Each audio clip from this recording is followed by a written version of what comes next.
ملك السماوات والأرض والله على كل شيء قدير.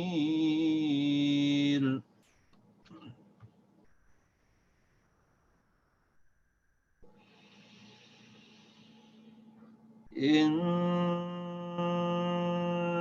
في خلق السماوات والأرض واختلاف الليل والنهار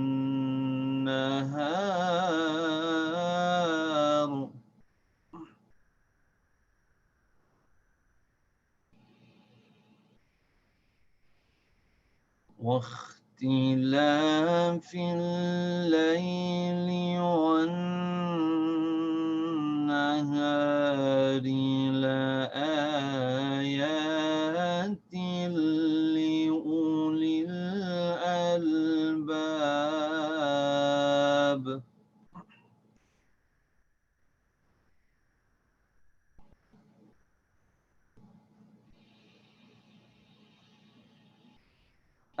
الذين يذكرون الله قياما وقعودا وعلى جنوبهم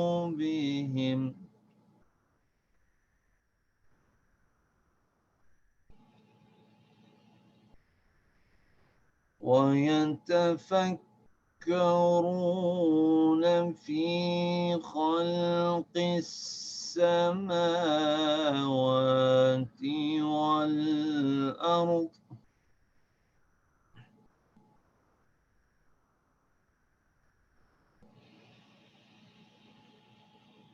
ربنا ما خلقت هذا باطلا سبحانك فقنا عذاب النار.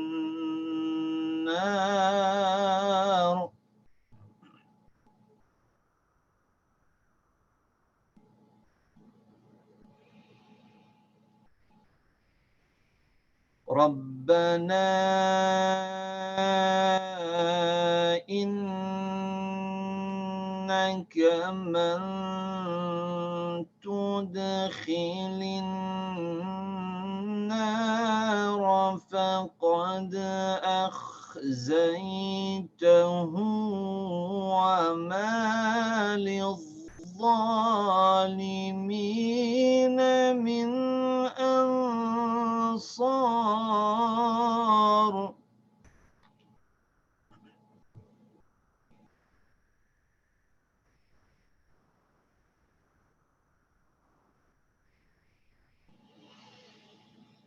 ربنا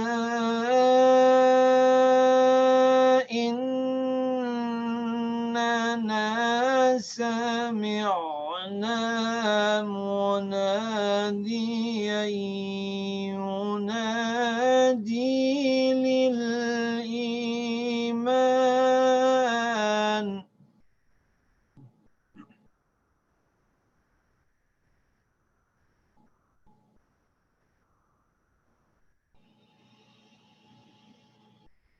ربنا إننا سمعنا مناديا ينادي للإيمان أن آمنوا بربكم فآمنا.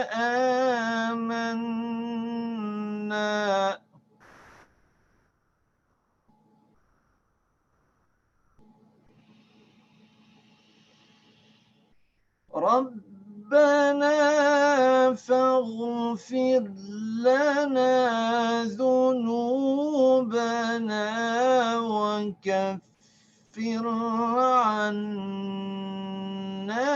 سيئاتنا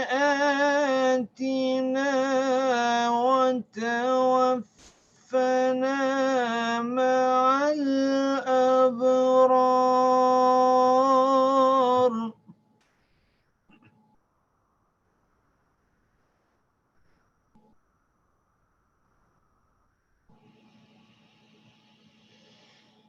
ربنا وآتنا ما وعدتنا على رسلك ولا تخزنا يوم القيامة إنك لا تخلف الميعاد.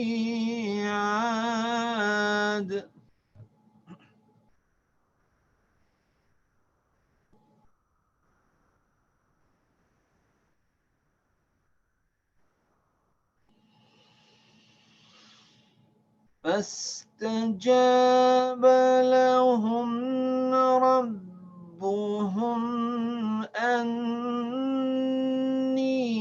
لا أضيع عمل عامل منكم من ذكر أو أنثى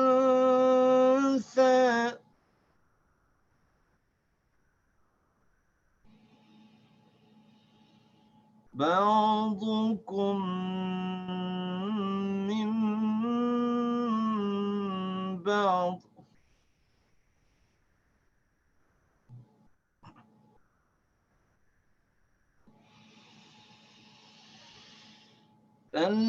فالذين هاجروا وأخرجوا من ديارهم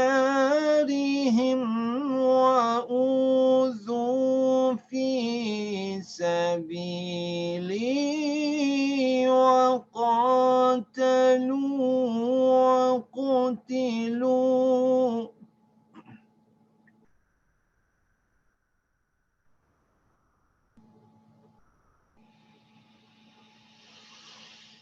فالذين هاجروا وأخرجوا من ديارهم وأوذوا في سبيلي وقتلوا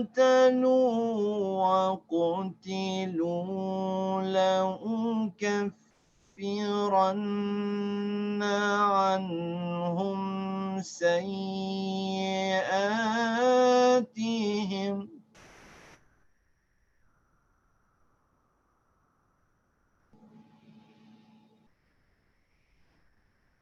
ولأدخلنهم جنات تجري من تحتها الأنهار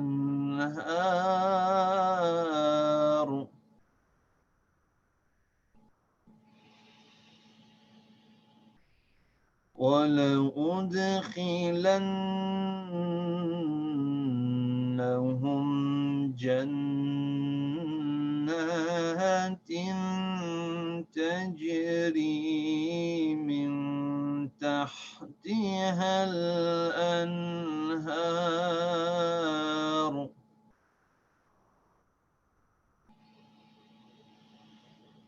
ثوابا من عند الله والله عنده حسن الثواب. صدق الله العلي العظيم. اللهم اغفر للمؤمنين والمؤمنات والمسلمين والمسلمات الأحياء منهم والأموات تابع بيننا وبينهم بالخيرات إنك مجيب الدعوات إنك على كل شيء قدير. رحم الله من قرأ الفاتحة مع الإخلاص والصلوات. اللهم صل على محمد وآل محمد.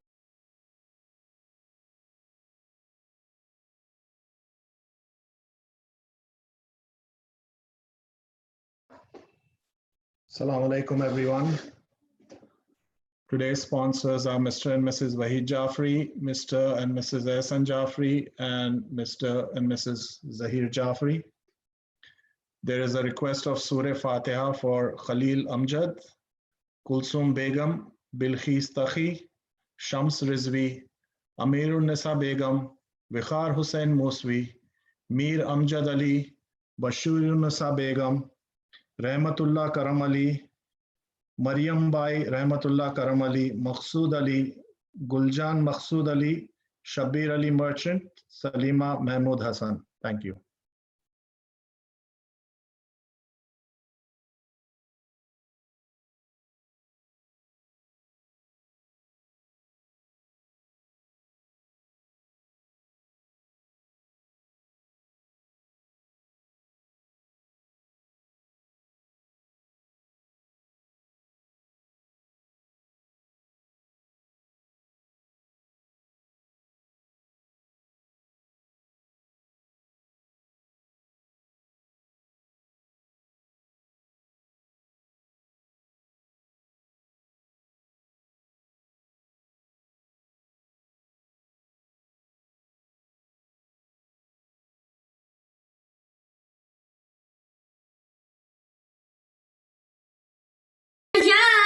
شاب مسلے پر رو رو کے علی کیوں لیتے ہیں زینب کا نام مسلے پر خوب جاڑی کا یکمی شل سے روکے کے نمازی شب میں کرے خون جاری کا زخمی شل سے روکے کہ نمازی شف میں کرے کس کر حسن نے رو رو کر کی فجر کمام مسلے پر رو رو کے علی کیوں لے کے ہیں زینب کا نام مسلے پر قیامت کی کرا لیں گے تم کو مسجد میں چلی آئے زینب قیامت کی کرا لیں گے تم کو مسجد میں چلی آئے زینب بابا کو جا کر گو فضا میرا پیغام مسلے پر رو رو کے علی کیوں لے کے ہیں زینب کا نام مسلے پر یکمی پہلو جب یاد آیا یکمی پیشانی بھول گیا یکمی پہلو جب یاد آیا یکمی پیشانی بھول گیا یارا کی مصیبت پر رویا مجلوں امام مسلے پر رو رو کے علی کیوں لے کے ہیں زینب کا نام مسلے پر دیوار کعبہ بیٹھ گئی الحمد لہو میں ڈوب گئی دیوار کعبہ بیٹھ گئی الحمد لہو میں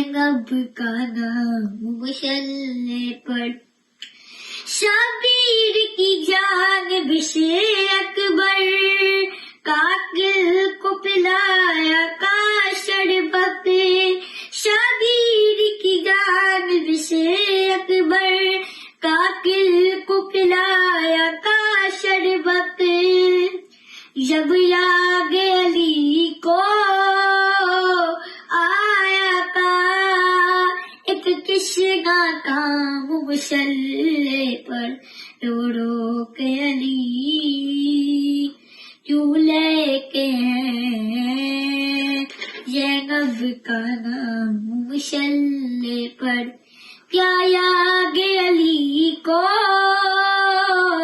آیا ہے بازار شام مسلح پر، رو رو کے علی کیوں لے کے ہیں زینب کا نام مسلح پر۔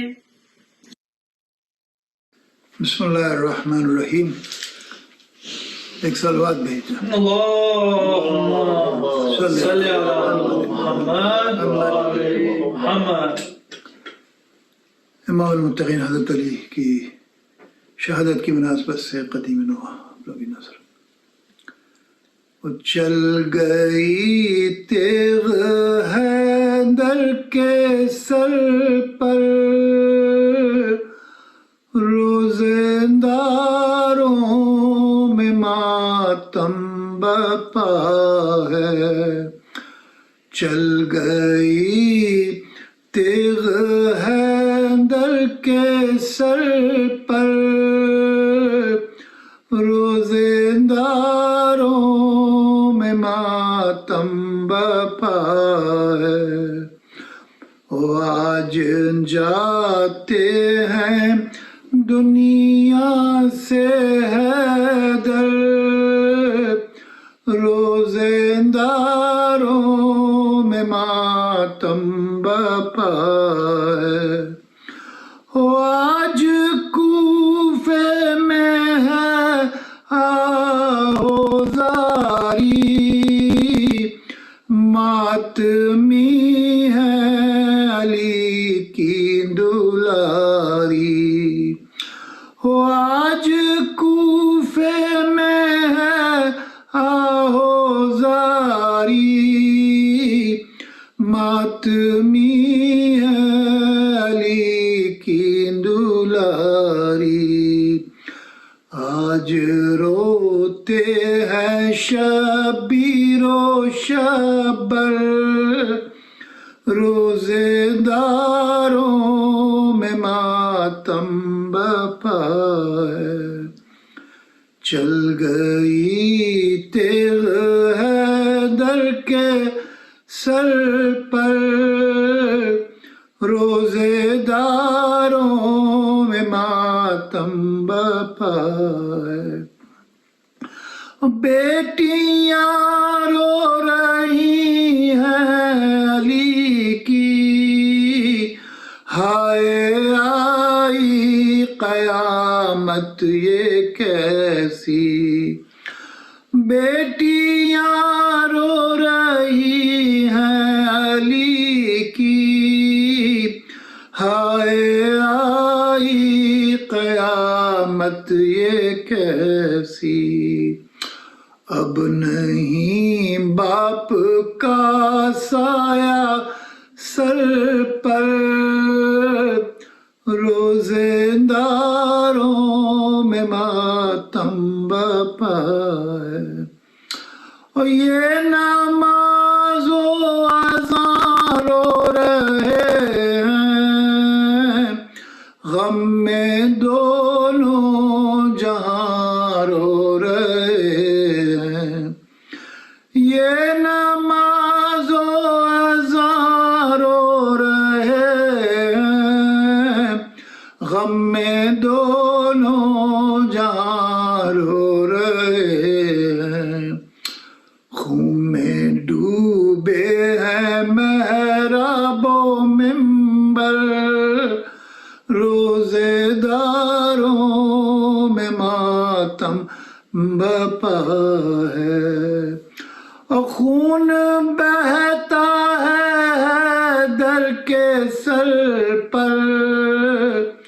آج اٹھے گا تابوت گھر سے، اور خون بہتا ہے در کے سر پر، آج اٹھے گا تابوت گھر سے، آج بدلا ہے کیسا مقدر، روزے داروں میں ماتم بپا ہے، وہ ہے ظفر یہ علی کا جنازہ، دل کے زینب کے ہیں زخم تازہ، ہے ظفر یہ علی کا جنازہ،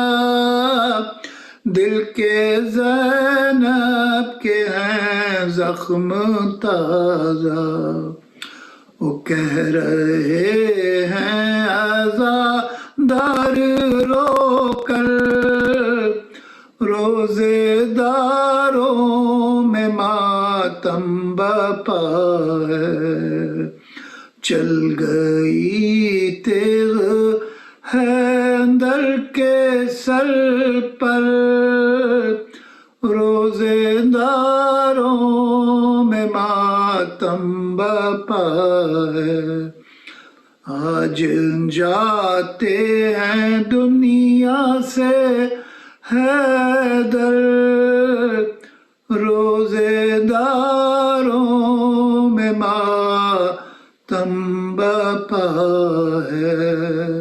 صلوات، آواز بلند صلوات، اللہم صلی علی محمد و آل محمد۔ راہ خدا میں جب بھی چلا بے خودی کے ساتھ، راہ خدا میں جب بھی چلا بے خودی کے ساتھ، محسوس یہ ہوا کہ چلا ہوں علی کے ساتھ، ممکن نہیں بغیر علی کے نبی ملے، ہر قدم پا جب کہ علی تھے نبی کے ساتھ، ممکن نہیں بغیر علی کے نبی ملے، ہر قدم پا جب کہ علی تھے نبی کے ساتھ، راہ خدا میں جب بھی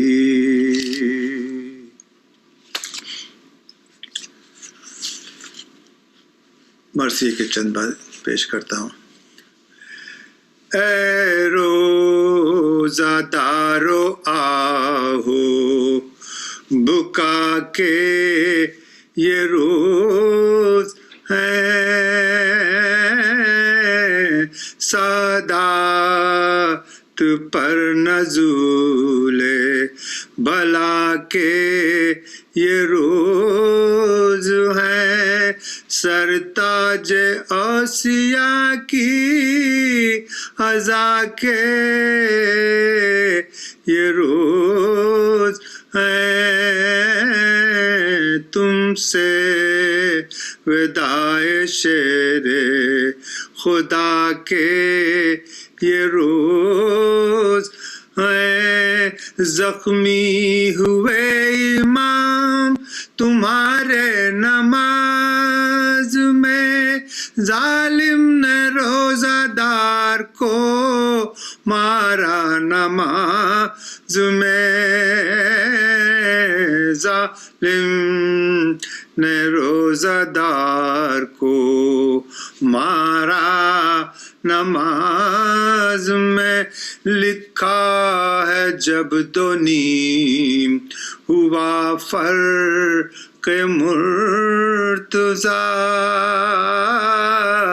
صدرا سے جبرائیل کے رونے کا گل اٹھا پھینکی سروں سے زینب کلثوم نے ردا چونکا کے بھائیوں کو پکاری غضب ہوا چونکا کے بھائیوں کو پکاری غضب ہوا سنتے ہو جبرائیل نے اس وقت کیا کہا وہ بولے پیٹ کر قتل المرتضی کہا وہ بولے پیٹ کر قتل المرتضی کہا ناگا نمازیوں کے گروہ آئے ننگے سر حیدر نے مجتبیٰ سے کہا آنکھ کھول کر پڑھواؤ تم نماز جماعت کی ہے پسر ہم بیٹھے بیٹھے پڑھتے ہیں اپنے مقام پر ہم بیٹھے بیٹھے پڑھتے ہیں اپنے مقام پر لیکن جبیں کے زخم پر رومال باندھ دو میرا سر شگافتہ اے لال باندھ دو میرا سر شگافتہ اے لال باندھ دو پڑھوا کے پھر نماز جماعت کی مجتبیٰ بابا کے سر پہ پڑھنے لگے آیت شفا ناگاہ آ کے یہ کسی عورت نے دی صدا زہرا کے پیارو تم سے یہ زینب نے ہے کہا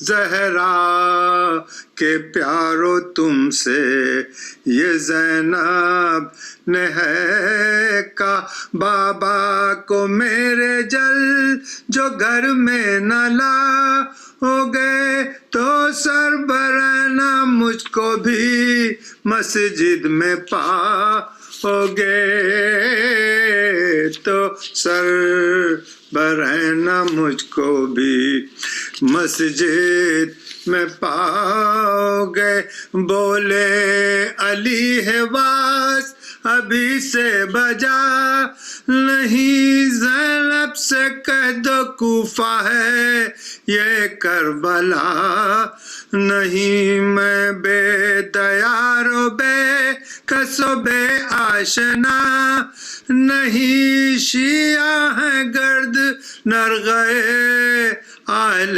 جفا نہیں، شیعہ ہیں گرد نہ گئے، اہل جفا نہیں، پردے سے ننگے سر تو ابھی کیوں نکلتی ہے، کیا حلق پر حسین کے شمشیر چلتی ہے، کیا حلق پر حسین کے شمشیر چلتی ہے، پہنچا جو لاشے شہ مرداں قریب در بے ساختہ نکل پڑی زینب برہنہ سر، بعد اس کے یوں ہی آئی تھی اکبر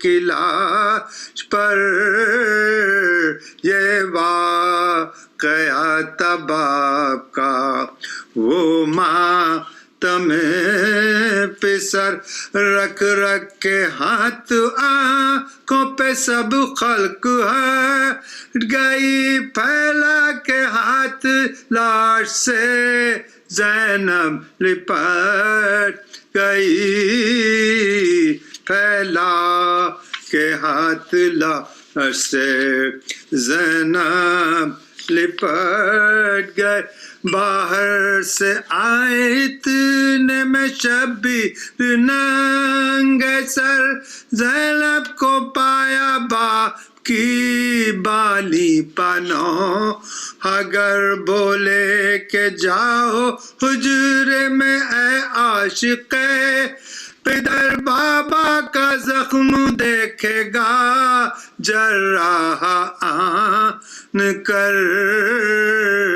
بابا کا زخم دیکھے گا جراح آن کر۔ اللہم صلی علی محمد وآل محمد۔ ایمان کی جان کیا ہے، محبت علی کی ہے، راہ جو خبر کی ہے وہ الفت علی کی ہے، سائل بکفیں سب سخاوت علی کی ہے، قاتل کو دی اماؤ مروت علی کی ہے، عادل ہو پیشوا ہو مدار مہام ہو، گر ہو نبی کے بعد تو ایسا امام، گر ہو نبی کے بعد تو ایسا امام، ہو صدقے غلام تیری مصیبت کے عالی، اے جانشی جناب رسالت کے عالی، قرباں لہو بھری تیری صورت کے عالی، ایام ہے تیری شہادت کے عالی، یہ ظلم بے جہد یہ ستم بے سبب ہوا، تلوار تیرے سر پہ لگی کیا غضب، تلوار تیرے سر پہ لگی کیا غضب، ہوا 19ویں سے آپ کا ماتم ہے عالی، خون ہو گئے دلوں کا یہ عالم ہے عالی، دفتر جہاں کا درہمو برہم ہے عالی، ماہ سیاہ ماہ محرم ہے علی، مولا کی نظر کو گوہر اشک لائے ہے، یہ روزہ دار کے پر سے کون، یہ روزہ دار آپ کے پر سے کون ہیں، مولا شگاف تا ہوا سجدے میں سر تیرا، سید تباہ ہو گیا کوفے میں گھر تیرا، سرور علم دلوں کو ہے شام و سحر تیرا، خائنی دنوں میں ہوا تھا سفر تیرا، عالم سے بے خبر تھے خوشوں میں تلوار جب لگی تھی جھکے تھے رکو، تلوار جب لگی تھی رکے تھے جھکو، تلوار جب لگی تھی جھکے تو رکو میں، لایا تزیر میں وہ جفا جو بجا کے تیخ، مولا گرے زمین پہ سجدے میں کھا کے تیغ، غل پڑ گیا کے سر پہ لگی مرتضیٰ کے تیغ، کھائی خدا کے شیر نے گھر میں خدا کے تیغ، گہرا ہے زخم فرق امام حجاز پر، سر سے ٹپک رہا ہے لہو جانما، سر سے ٹپک رہا ہے لہو جانما اس پر، شیر خدا جو ہاتھوں سے تھامے تھے اپنا سر،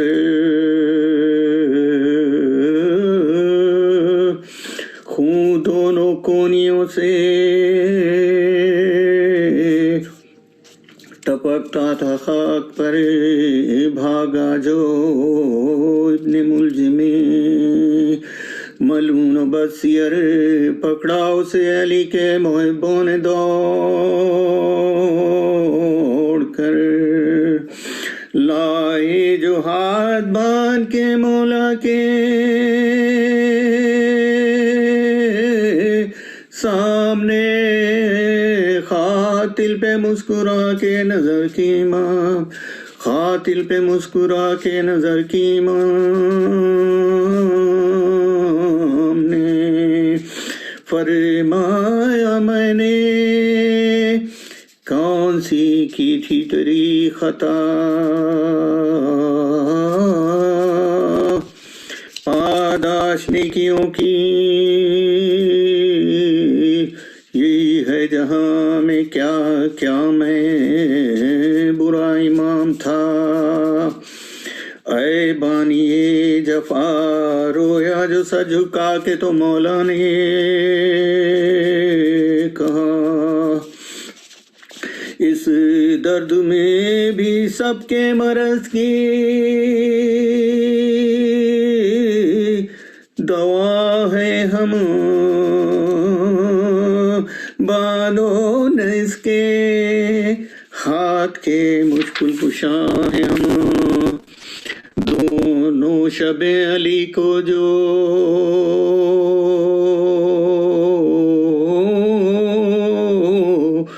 تڑپتے ہوئی بسر،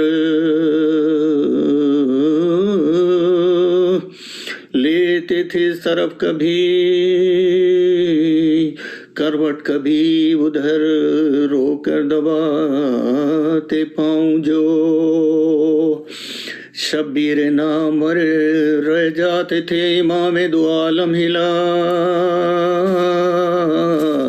کے سر، اور روداتی نظر میں مجسم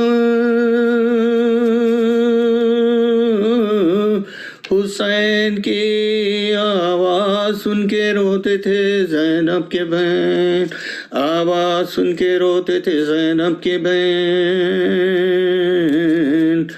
کہ جب 20ویں کا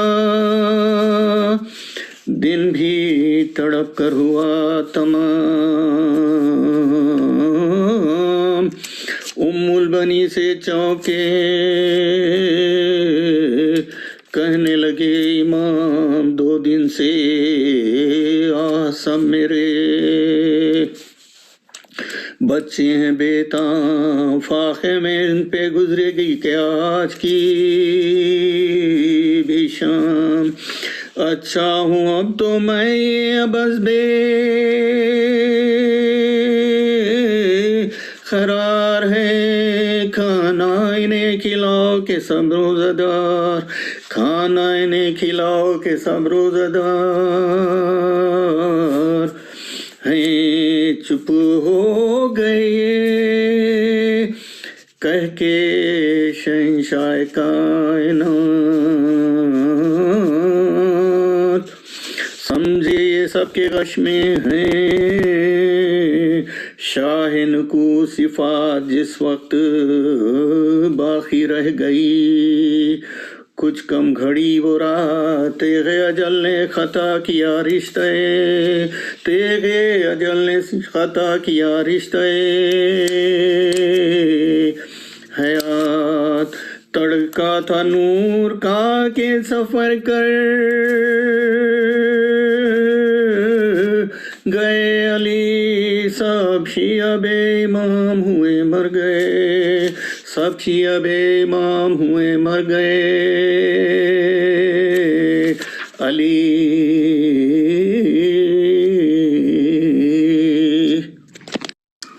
اعوذ باللہ من الشیطان الرجیم بسم اللہ الرحمن الرحیم رب اشرح لي صدري ويسر لي امري واحلل عقدة من لساني يفقهوا قولي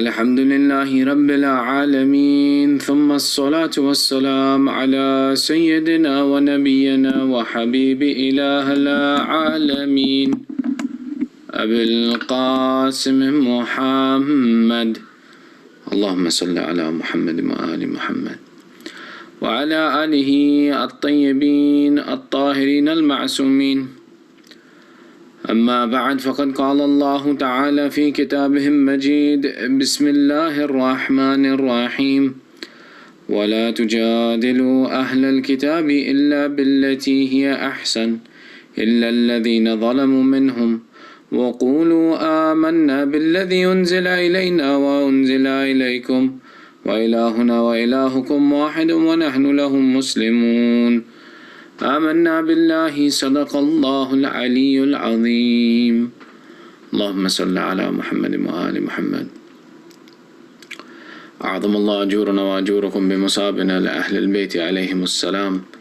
Respected elders, brothers and sisters, may Allah increase in the reward that we earn by commemorating the difficulties of Ali Muhammad.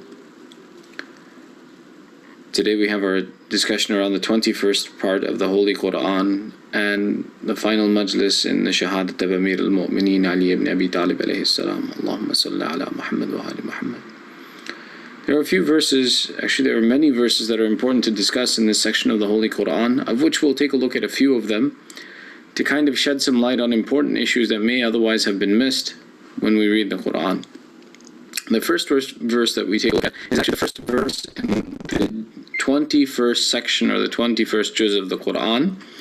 In the 29th chapter of the Quran, Surah Ankabut, the section begins with verse number 46. So Surah Ankabut, the 29th surah, verse number 46, is the first ayat in the 21st juz, in which Allah is telling us, وَلَا تُجَادِلُوا أَهْلَ الْكِتَابِ إِلَّا بِالَّتِي هِيَ أَحْسَنُ إِلَّا الَّذِينَ ظَلَمُوا مِنْهُمْ وَقُولُوا آمَنَّا بِالَّذِي أُنزِلَ إِلَيْنَا وَأُنزِلَ إِلَيْكُمْ وَإِلَهُنَا وَإِلَهُكُمْ وَاحِدٌ وَنَحْنُ لَهُ مُسْلِمُونَ. This verse is kind of like the, I guess you could say, one of the important verses to share, for example, in our interfaith discussions. It's very important to point out to the perspective Islam has on dealing with people of the Abrahamic traditions and Abrahamic faiths. That Allah says that when you speak with, or when you debate with, or discuss with, all of these can be correct interpretations for the Arabic word tujadilu. When we have interactions with Ahl al-Kitab, Allah is saying, don't speak to them or debate with them or have a dispute with them except in a manner which is best. إِلَّا بِالَّتِي هِيَ أَحْسَنُ, that our interactions with people of Ahl al-Kitab should be with the best of character and best of morality, to ensure that they understand that we have common ground between us and that there is commonality and not friction between us. Which is why Allah continues, the only exception to this, إِلَّا الَّذِينَ ظَلَمُوا مِنْهُمْ, except for those who are oppressors or wrongdoers from amongst them. And it's not something unique that we don't treat or behave well, or that we don't interact with those who are people who do wrong deeds amongst Ahl al-Kitab.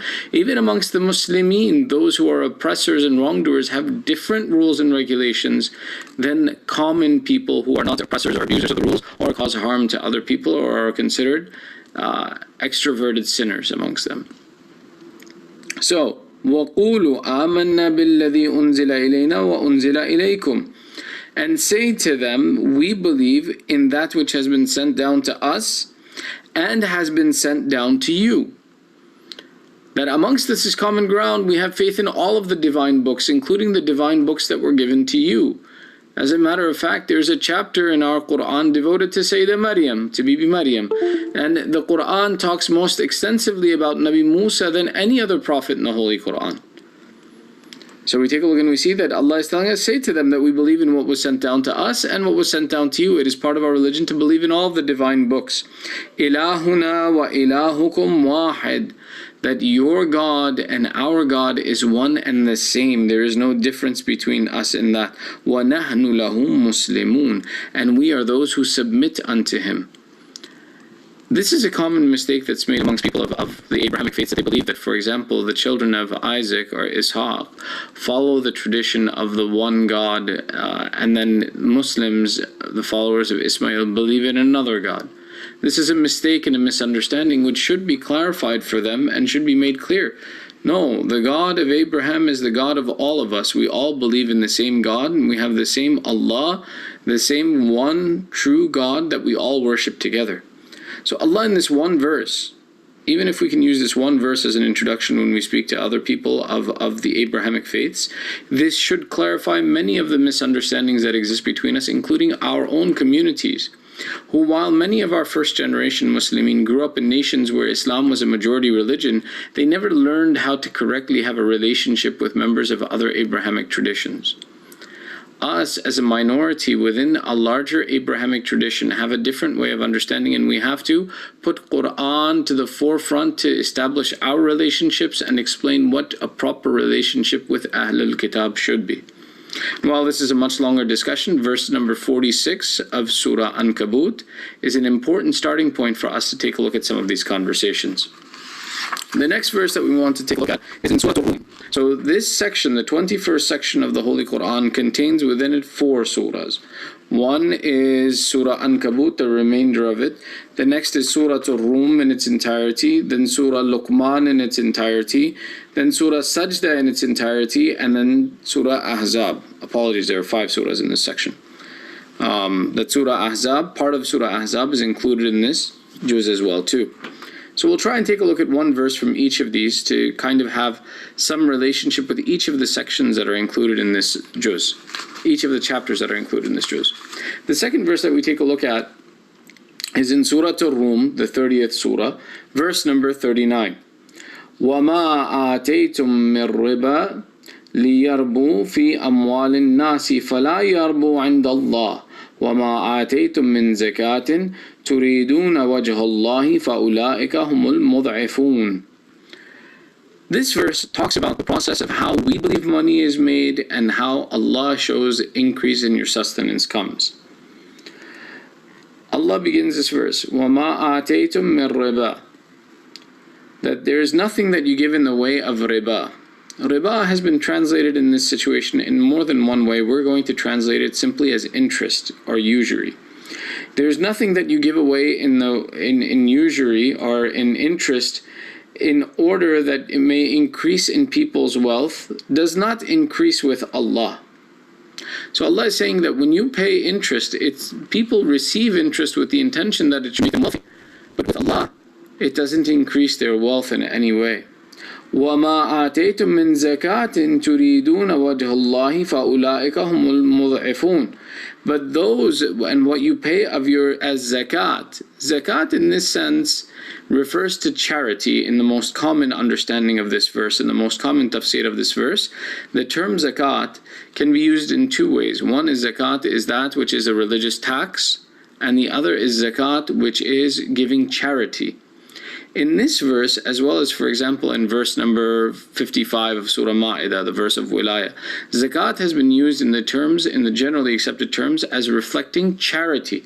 So Allah says, but what you pay as zakat, seeking Allah's pleasure, it is they who will be given a manifold increase. Our understanding and the universal understanding of wealth is that interest is a way in which money increases and wealth is earned.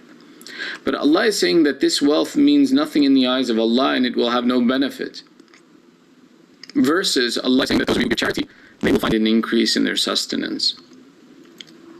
This verse is a proof for us that if we believe in the truth of the word of Allah and we have trust and certainty that the Quran is truth and there's no falsehood in it, that we should be careful about how we concentrate to increase our earnings. Allah is telling us, you imagine that by giving of interest that it will cause an increase in wealth for that person, but with Allah it causes nothing to increase. But if you give zakat, if you give charity with the interest of pleasing Allah, you will find an increase in your sustenance and you will find your condition improving. There are many narrations from the Ahlul Bayt that teach us this meaning as well too, and it is a point that needs further elaboration as well. But al-dhahira, on the apparent of it, we can understand from this verse that Allah is giving us confidence and He is giving us His personal guarantee that if you want to increase your sustenance, if you want to increase your wealth, do so by the giving of charity, not with the expectation of earning through interest. Again, briefly we'll move on to the next verse in our discussion. We'll move to Surah Luqman. In Surah Luqman, the 31st surah in the Holy Quran, Surah Luqman is filled with advices between a father and a son. Hazrat Luqman, who was not a prophet of Allah but was a very wise man, is one of the people that Allah has chosen to make an example of in the Holy Quran as a source of lessons and understanding for people in how to raise their children, and lessons that are important to impart to our youth and next generation. Amongst these are lessons of aqidah, philosophy of faith. Amongst these are lessons of dealing with family. Amongst these are lessons of how to live one's life. From amongst all of these, we'll discuss verses 18 and 19, which talk about lessons in terms of personal character and manner, where Allah says, وَلَا تُسَعِّرْ خَدَّقَ لِلنَّاسِ وَلَا تَمْشِ فِي الْأَرْضِ مَرَحًا إِنَّ اللَّهَ لَا يُحِبُّ كُلَّ مُخْتَالٍ فَخُورٍ. And then Allah continues in verse number 19, وَاقْصِدْ فِي مَشِّكَ وَاغْضُضْ مِنْ صَوْتِكَ إِنَّ أَنْكَرَ الْأَصْوَاتِ لَصَوْتُ الْحَمِيرِ. These two verses give an important lesson for both us to follow in our lifetime and to ensure that we take the time to educate our children about. Allah talks about in our personal character, He says, وَلَا تُسَعِّرْ خَدَّقَ لِلنَّاسِ. Do not turn your cheek disdainfully from the people. Do not be haughty in the appearance of people and dealing with people. Rather, and do not, وَلَا تَمْشِ فِي الْأَرْضِ مَرَحًا. Do not walk on the earth exaltedly. Inna Allah la yuhibbu kulla mukhtalin fakhur. Certainly Allah does not like any swaggering braggart. That even in our walk and our dealing with mankind, we have to be careful that we don't exude pride in ourselves in a way that would displease Allah, and we should ensure that we educate our children. That even in the process of educating our children, Allah is giving a lesson that when Luqman is telling his son, don't walk on the earth with pride, you have to teach your children how they should walk on the earth as well too. One of the ways that we do this, it's not by physically having a class with our children and sitting them down and saying, hey, walk like this, hands here, shoulders here. No. It's by living and manifesting the physical example of what it is that we desire to be and what we desire our children to be. The greatest teacher that we have for our children is us. and our children are constantly absorbing our example. Now, one of the things that we need to do is ensure that, for example, we keep our children with us so that they learn from our example, not the example of others. If you make it a habit that your son or your daughter doesn't go with you somewhere, that they don't see how you deal with the world or the environment, they don't see your interactions in society, and it's always your chance to get away from family responsibilities when you go out, your children will follow the example of others who take the time to show them and spend time with them. And those examples may not reflect your values. And later to unprogram or deprogram your children from those examples and teach them a new way of doing things is very difficult. Children are our investment in our akhirah. When we teach them good examples and establish them as firm personalities and people who worship Allah correctly, their a'mal live on after us, and as long as they continue to do good and behave in a fashion that we've taught them, we will be a share in the reward for teaching and leaving a good example behind on this earth. If my child is my investment, then I need to make sure that I protect my investment and that I take the time to spend with my investment to ensure that my investment grows in the right way. Which is why the best way to teach your children how to walk correctly on this earth, how to talk to people without being a braggart and without having a swagger in their walk, is keeping your children in your company so that they see you as a physical example. Allah continues, He says, وَقْصِدْ فِي مَشْيِكَ وَغْضُضْ مِنْ صَوْتِكَ إِنَّ أَنْكَرَ الْأَصْوَاتِ لَصَوْتُ الْحَمِيرِ. Be modest in your bearing. Be humble in your bearing and lower your voices. Certainly the most ungainliest or ugliest of voices is the braying of a donkey. That be careful that when you speak in society, when you laugh in society, when you socialize in society, your voice is humble and modest, and your approach is something that has modesty tied to it. And that these are things that Allah loves, and Allah hates the one whose voice is like that of the braying of a donkey. These two lessons, along with many other lessons that are important for us to look at in Surah Luqman, teach us characteristics that we want to pass down to our next generation. When we think about investing in our next generation, there are many things that society teaches us. Give your children good careers, give your children good professions, teach them how to make money, teach them how to be smart with their money. All of these material things are one aspect of a human being.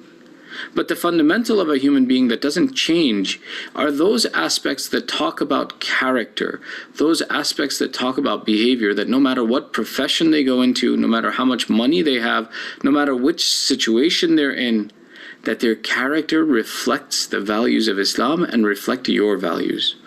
Those are some of the most important things that we need to dedicate our time to ensure. And Surah Luqman is a great place for us to learn some of these lessons.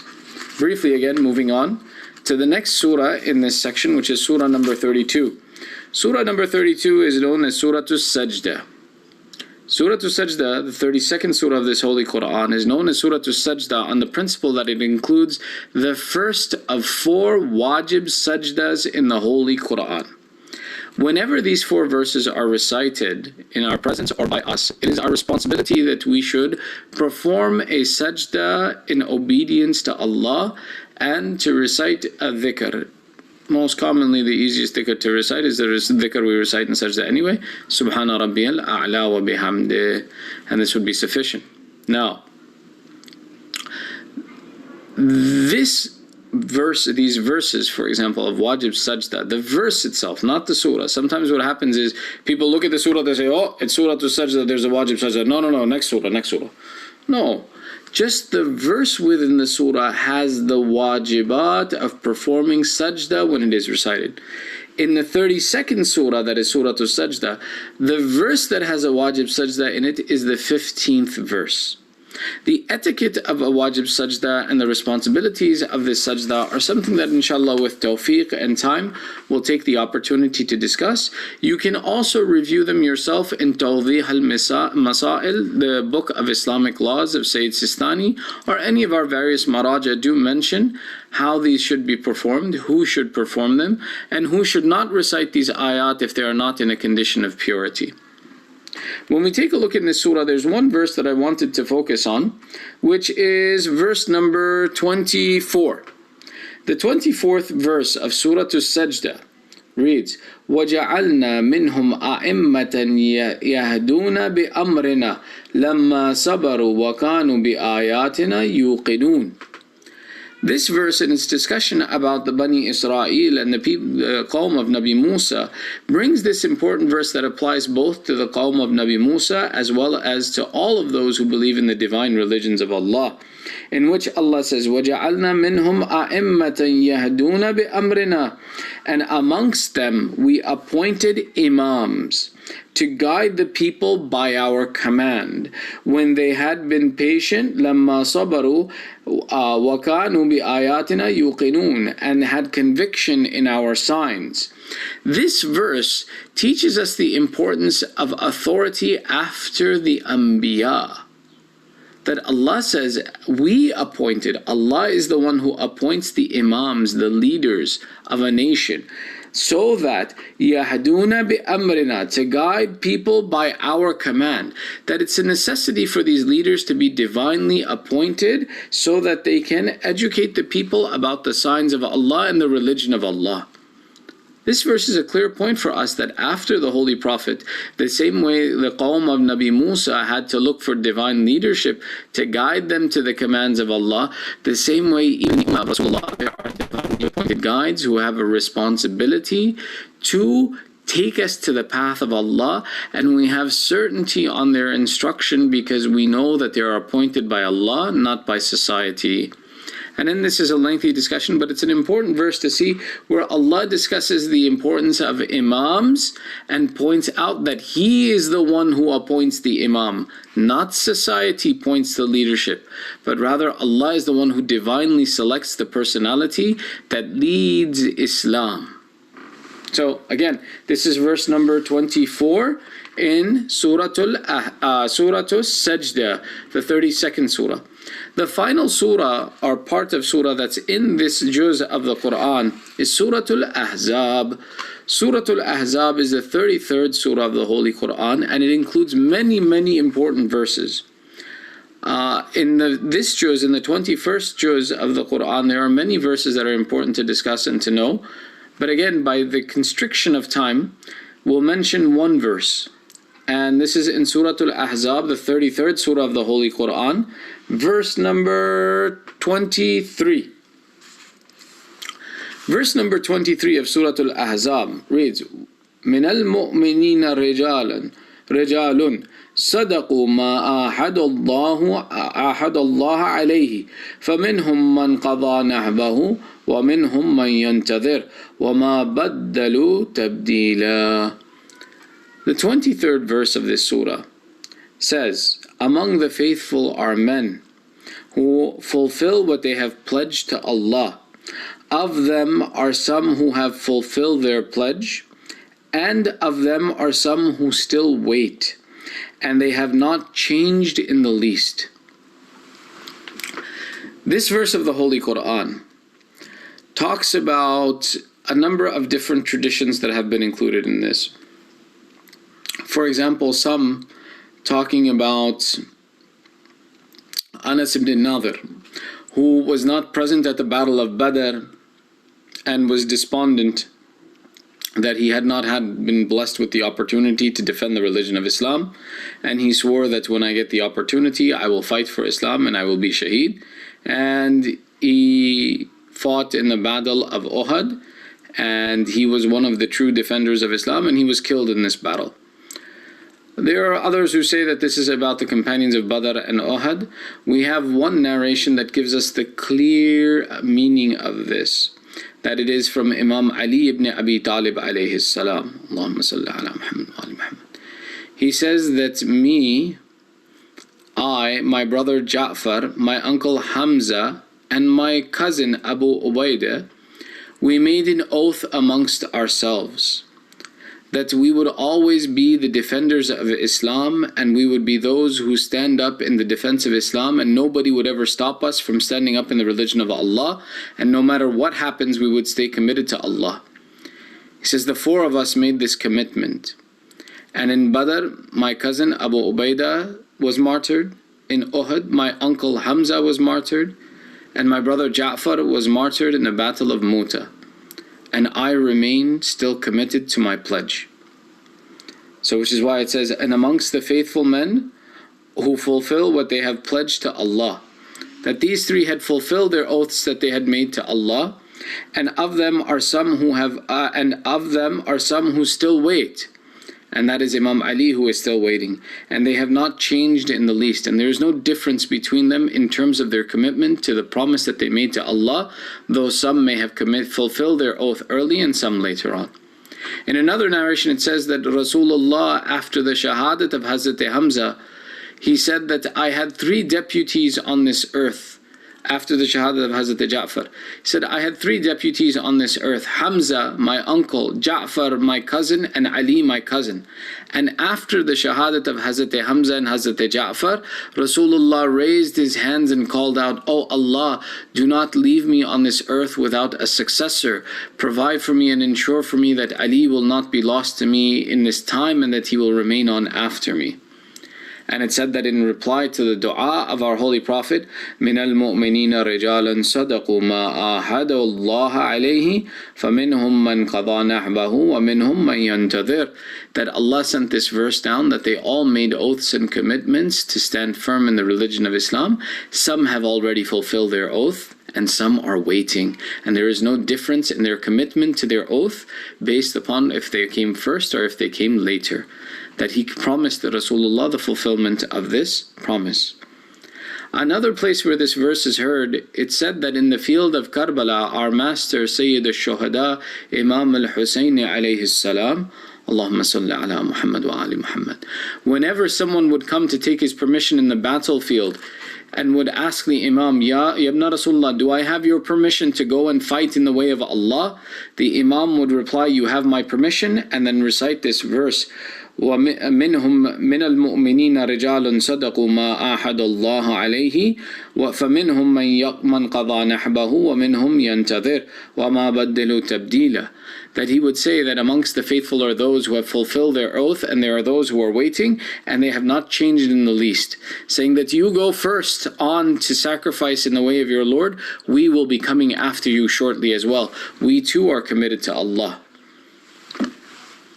Today marks the 21st of the month of Ramadan, and today is the day that the fulfillment of the oath of Imam Ali, who promised to defend in the religion of Islam and stand in the way of Allah until he became shaheed. And our master is the one that while he was not shaheed in the battlefield, he was shaheed on the musalla, fulfilling the commandments of Allah and fulfilling his obligation to Allah. Today we see that مِنَ الْمُؤْمِنِينَ رِجَالًا صَدَقُوا مَا آحَدَ اللَّهَ عَلَيْهِ فَمِنْهُمْ مَنْ قَضَى نَحْبَهُ. That there were those who fulfilled their promise to Allah and fulfilled their oaths to Allah, and مِنْهُمْ مَنْ يَنْتَظِرُ. And the one who was waiting, today his oath is fulfilled. After 2 days of suffering with a difficult poison in his body, and consoling his children and his family, and giving them the wasiyah of what their obligations were, the time had come for the shahadat of Amir al-Mu'mineen. He gathered with Imam Hassan and left him an important wasiyah as well. In his final will to Imam Hassan, there are 2 wills that are known by Imam Ali.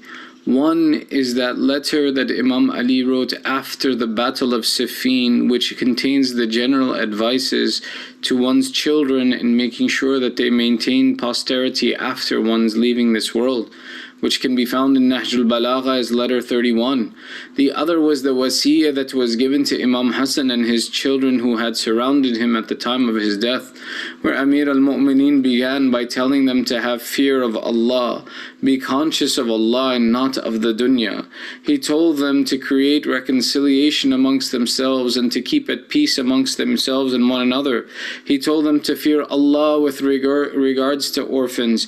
He told them to fear Allah with regards to the rights of the neighbors. He continued and he said, remain attached to the Qur'an, and that no one should surpass you in your relationship to the Qur'an.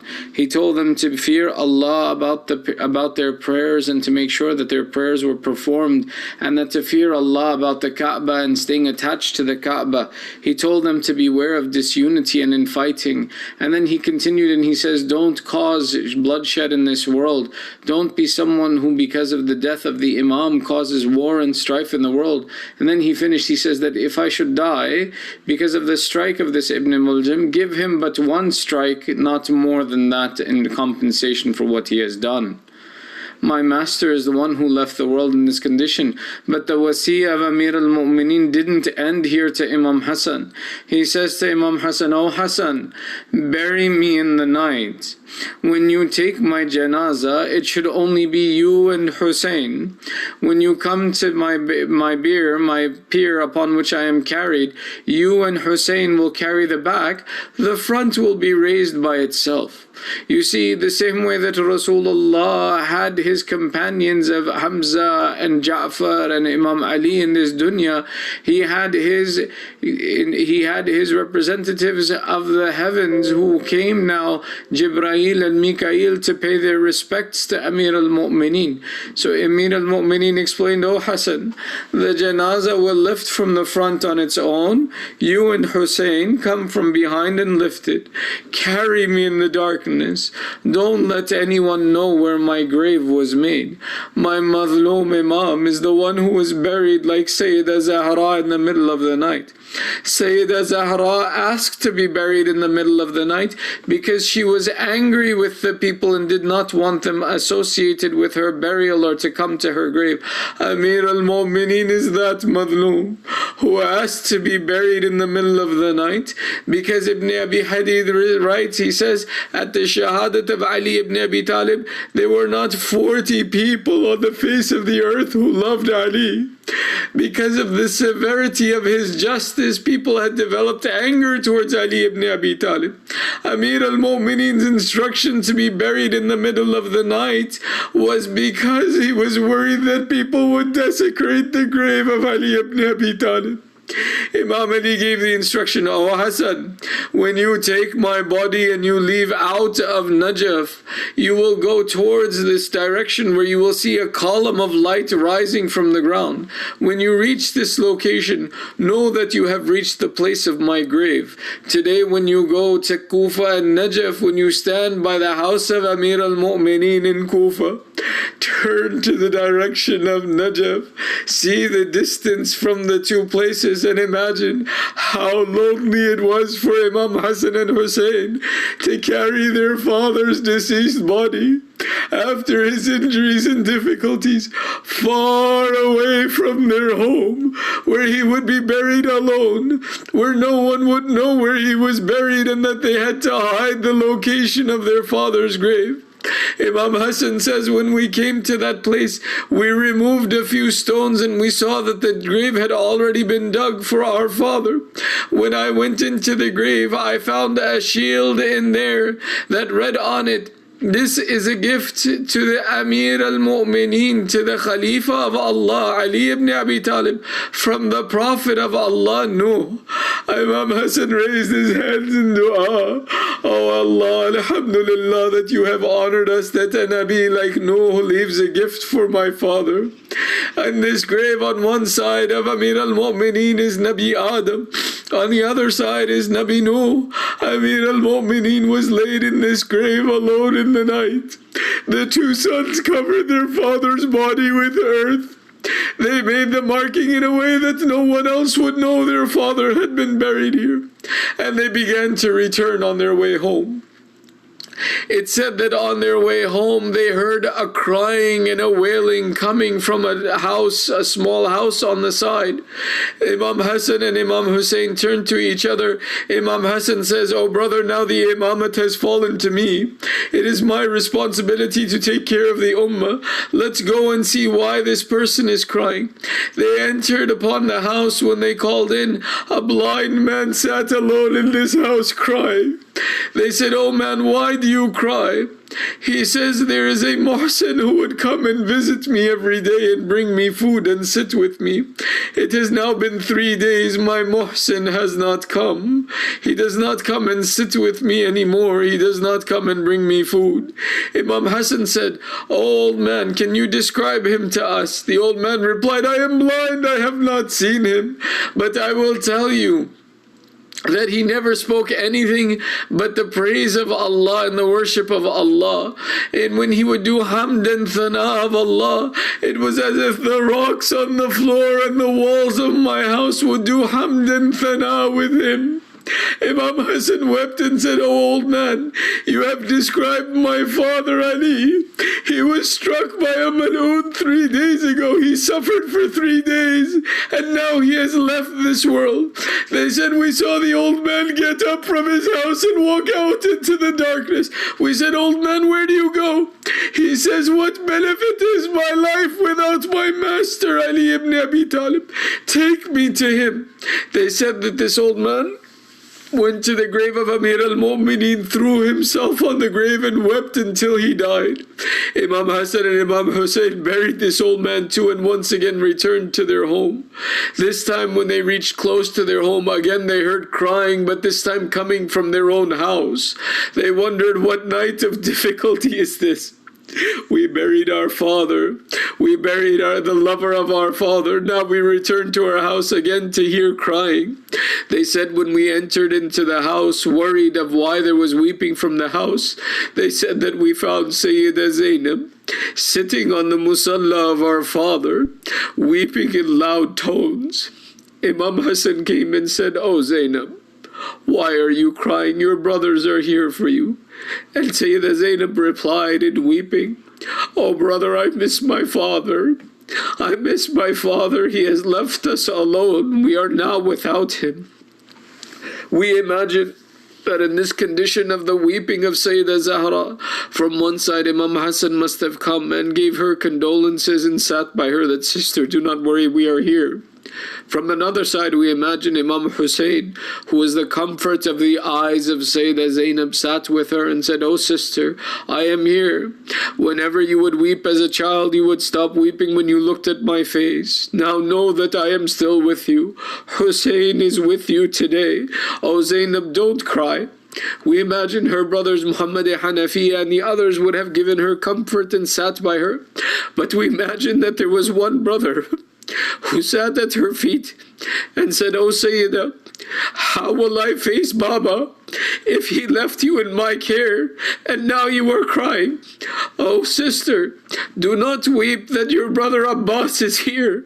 I am the one who has been given your responsibility. I can't return to Baba if you are upset, sister. Be patient, oh sister, and trust your brother Abbas who is here with you." Sayyidah Zainab, today all of your brothers are with you.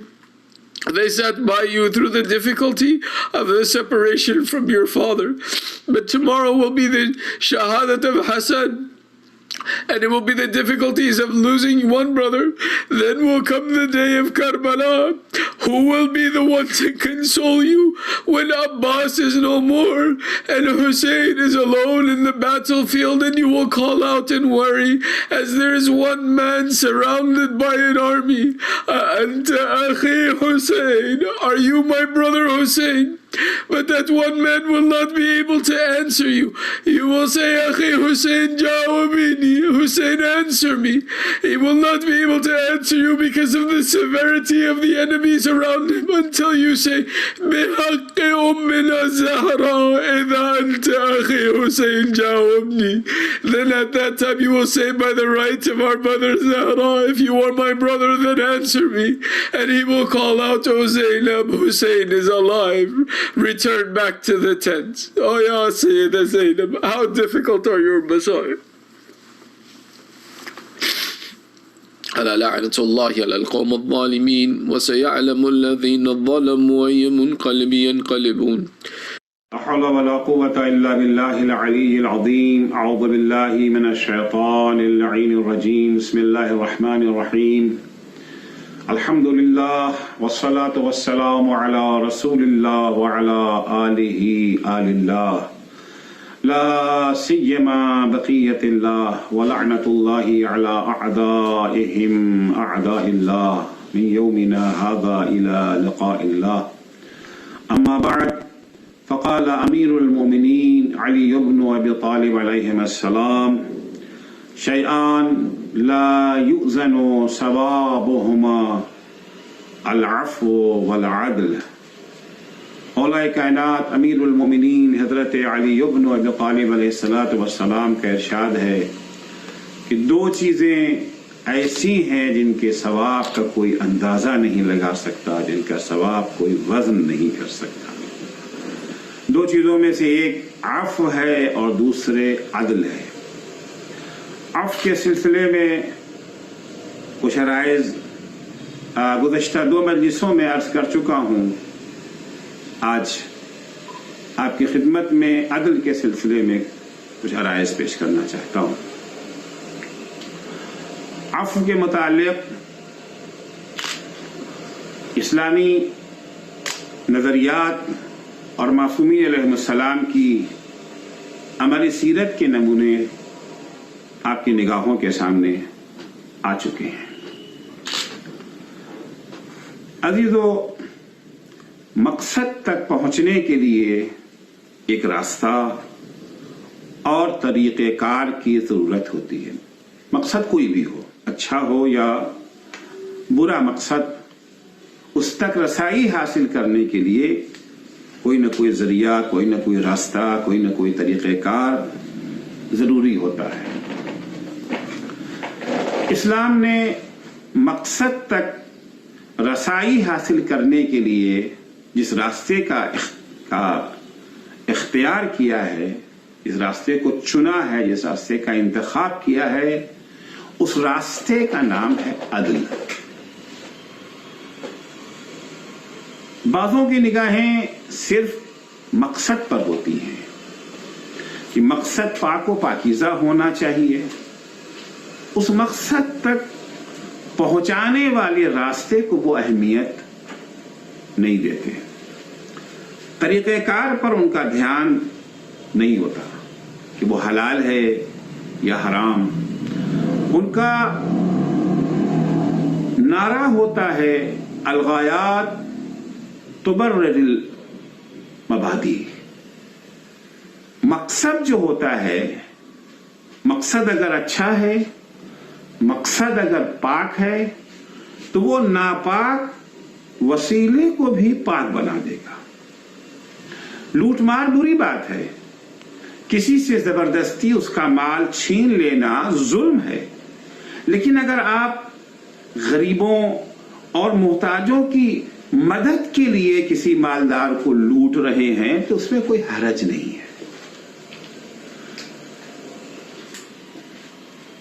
آج ظالم اور استکباری طاقتیں جو دنیا میں اندھیر مچائے ہوئے ہیں، ہر طرف ظلم و ستم کا بازار گرم کیے ہوئے ہیں، مظلوم اور کمزور قوموں کے قدرتی ذخائر پر قبضہ جمائے ہوئے ہیں، 7 سمندر پار جا کر لشکر کشی میں مصروف ہیں، تو وہ اپنے اس ناجائز عمل کو جائز قرار دینے کے لیے یہی کہتی ہیں کہ ہمارا مقصد اچھا ہے، ہم ڈیموکریسی قائم کرنا چاہتے ہیں، ہم جمہوریت کا تحفظ کرنا چاہتے ہیں، ہم انسانی حقوق کی پاسداری کرنا چاہتے ہیں.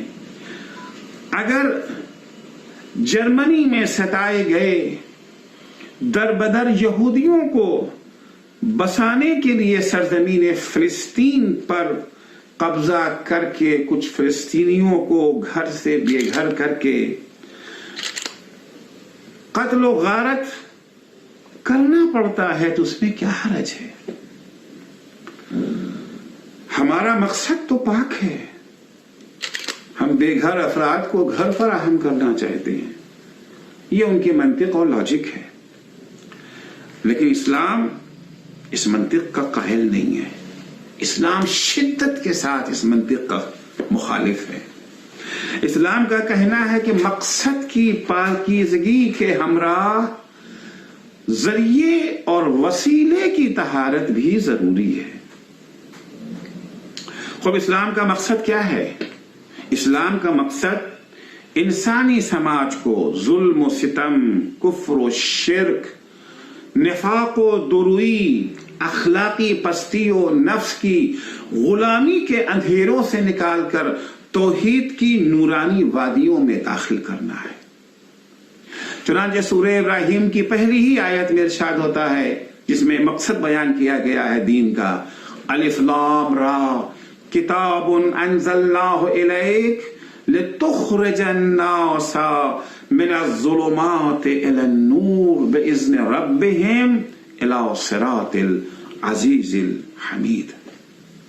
الف لام را، یہ کتاب قرآن جو ہم نے ایک پیغمبر آپ پر نازل کی ہے، اس کتاب کے نازل ہونے کا مقصد کیا ہے؟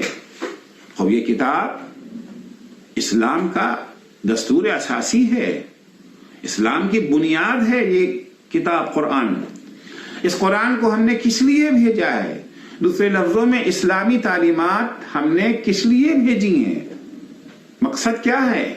لِتُخْرِجَ النَّاسَ مِنَ الظُّلُمَاتِ إِلَى النُّورِ بِإِذْنِ رَبِّهِمْ، تاکہ آپ ان کے پروردگار کی اجازت سے انہیں تاریکیوں سے نکال کر کے نور میں داخل کر دیں. إِلَى صِرَاطِ الْعَزِيزِ الْحَمِيدِ، وہی نور، وہ نورانی منزل جو عزیز الحمید خدا کا راستہ ہے. سورہ حدید آیت 9 میں ارشاد ہوتا ہے هُوَ الَّذِي يُنَزِّلُ عَلَىٰ عَبْدِهِ آيَاتٍ بَيِّنَاتٍ لِيُخْرِجَكُم مِّنَ الظُّلُمَاتِ إِلَى النُّورِ وَإِنَّ اللَّهَ بِكُمْ رَءُوفٌ رَحِيمٌ. اللہ وہی ہے جس نے نازل کیا ہے اپنے بندوں پر کھلی ہوئی آشکار نشانیاں. کاہے کے لیے؟ تاکہ وہ تمہیں تاریکیوں سے نکال کے نور میں داخل کر سکیں، اور اللہ تمہارے ساتھ بہت ہی مہربان اور رحیم ہے. اب اسلام کا مقصد ہو گیا تاریکیوں سے نکال کر کے روشنی میں لانا. نورانی سماج تک پہنچنے کا راستہ اسلام نے کیا چنا ہے؟ نورانی سماج تک پہنچنے کا راستہ جو اسلام نے چنا ہے وہ ہے قیام عدل. سماج میں عدل قائم کر کے ہی توحید کی نورانی وادیوں میں قدم رکھا جا سکتا ہے. عدل کے بغیر نورانی سماج قائم ہو ہی نہیں سکتا ہے. اگر ہم یہ تصور کریں کہ ہم ظلم و ستم کا بازار بھی گرم کیے رہیں اور توحید سے بھی مالا مال ہو جائیں تو یہ ناممکن ہے. توحیدی سماج، توحید کا نورانی سماج تبھی قائم ہو سکتا ہے جب عدل قائم ہو سکے. عدل کے ذریعے ہی ہم اس مقصد تک رسائی حاصل کر سکتے ہیں، ورنہ رسائی ناممکن ہے. اسلام جنگ و خوریزی اور ایذا رسانی و تشدد کا سخت مخالف ہے.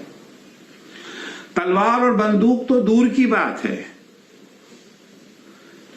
کسی بے گناہ کو ہاتھ سے بھی مارنا حرام ہے.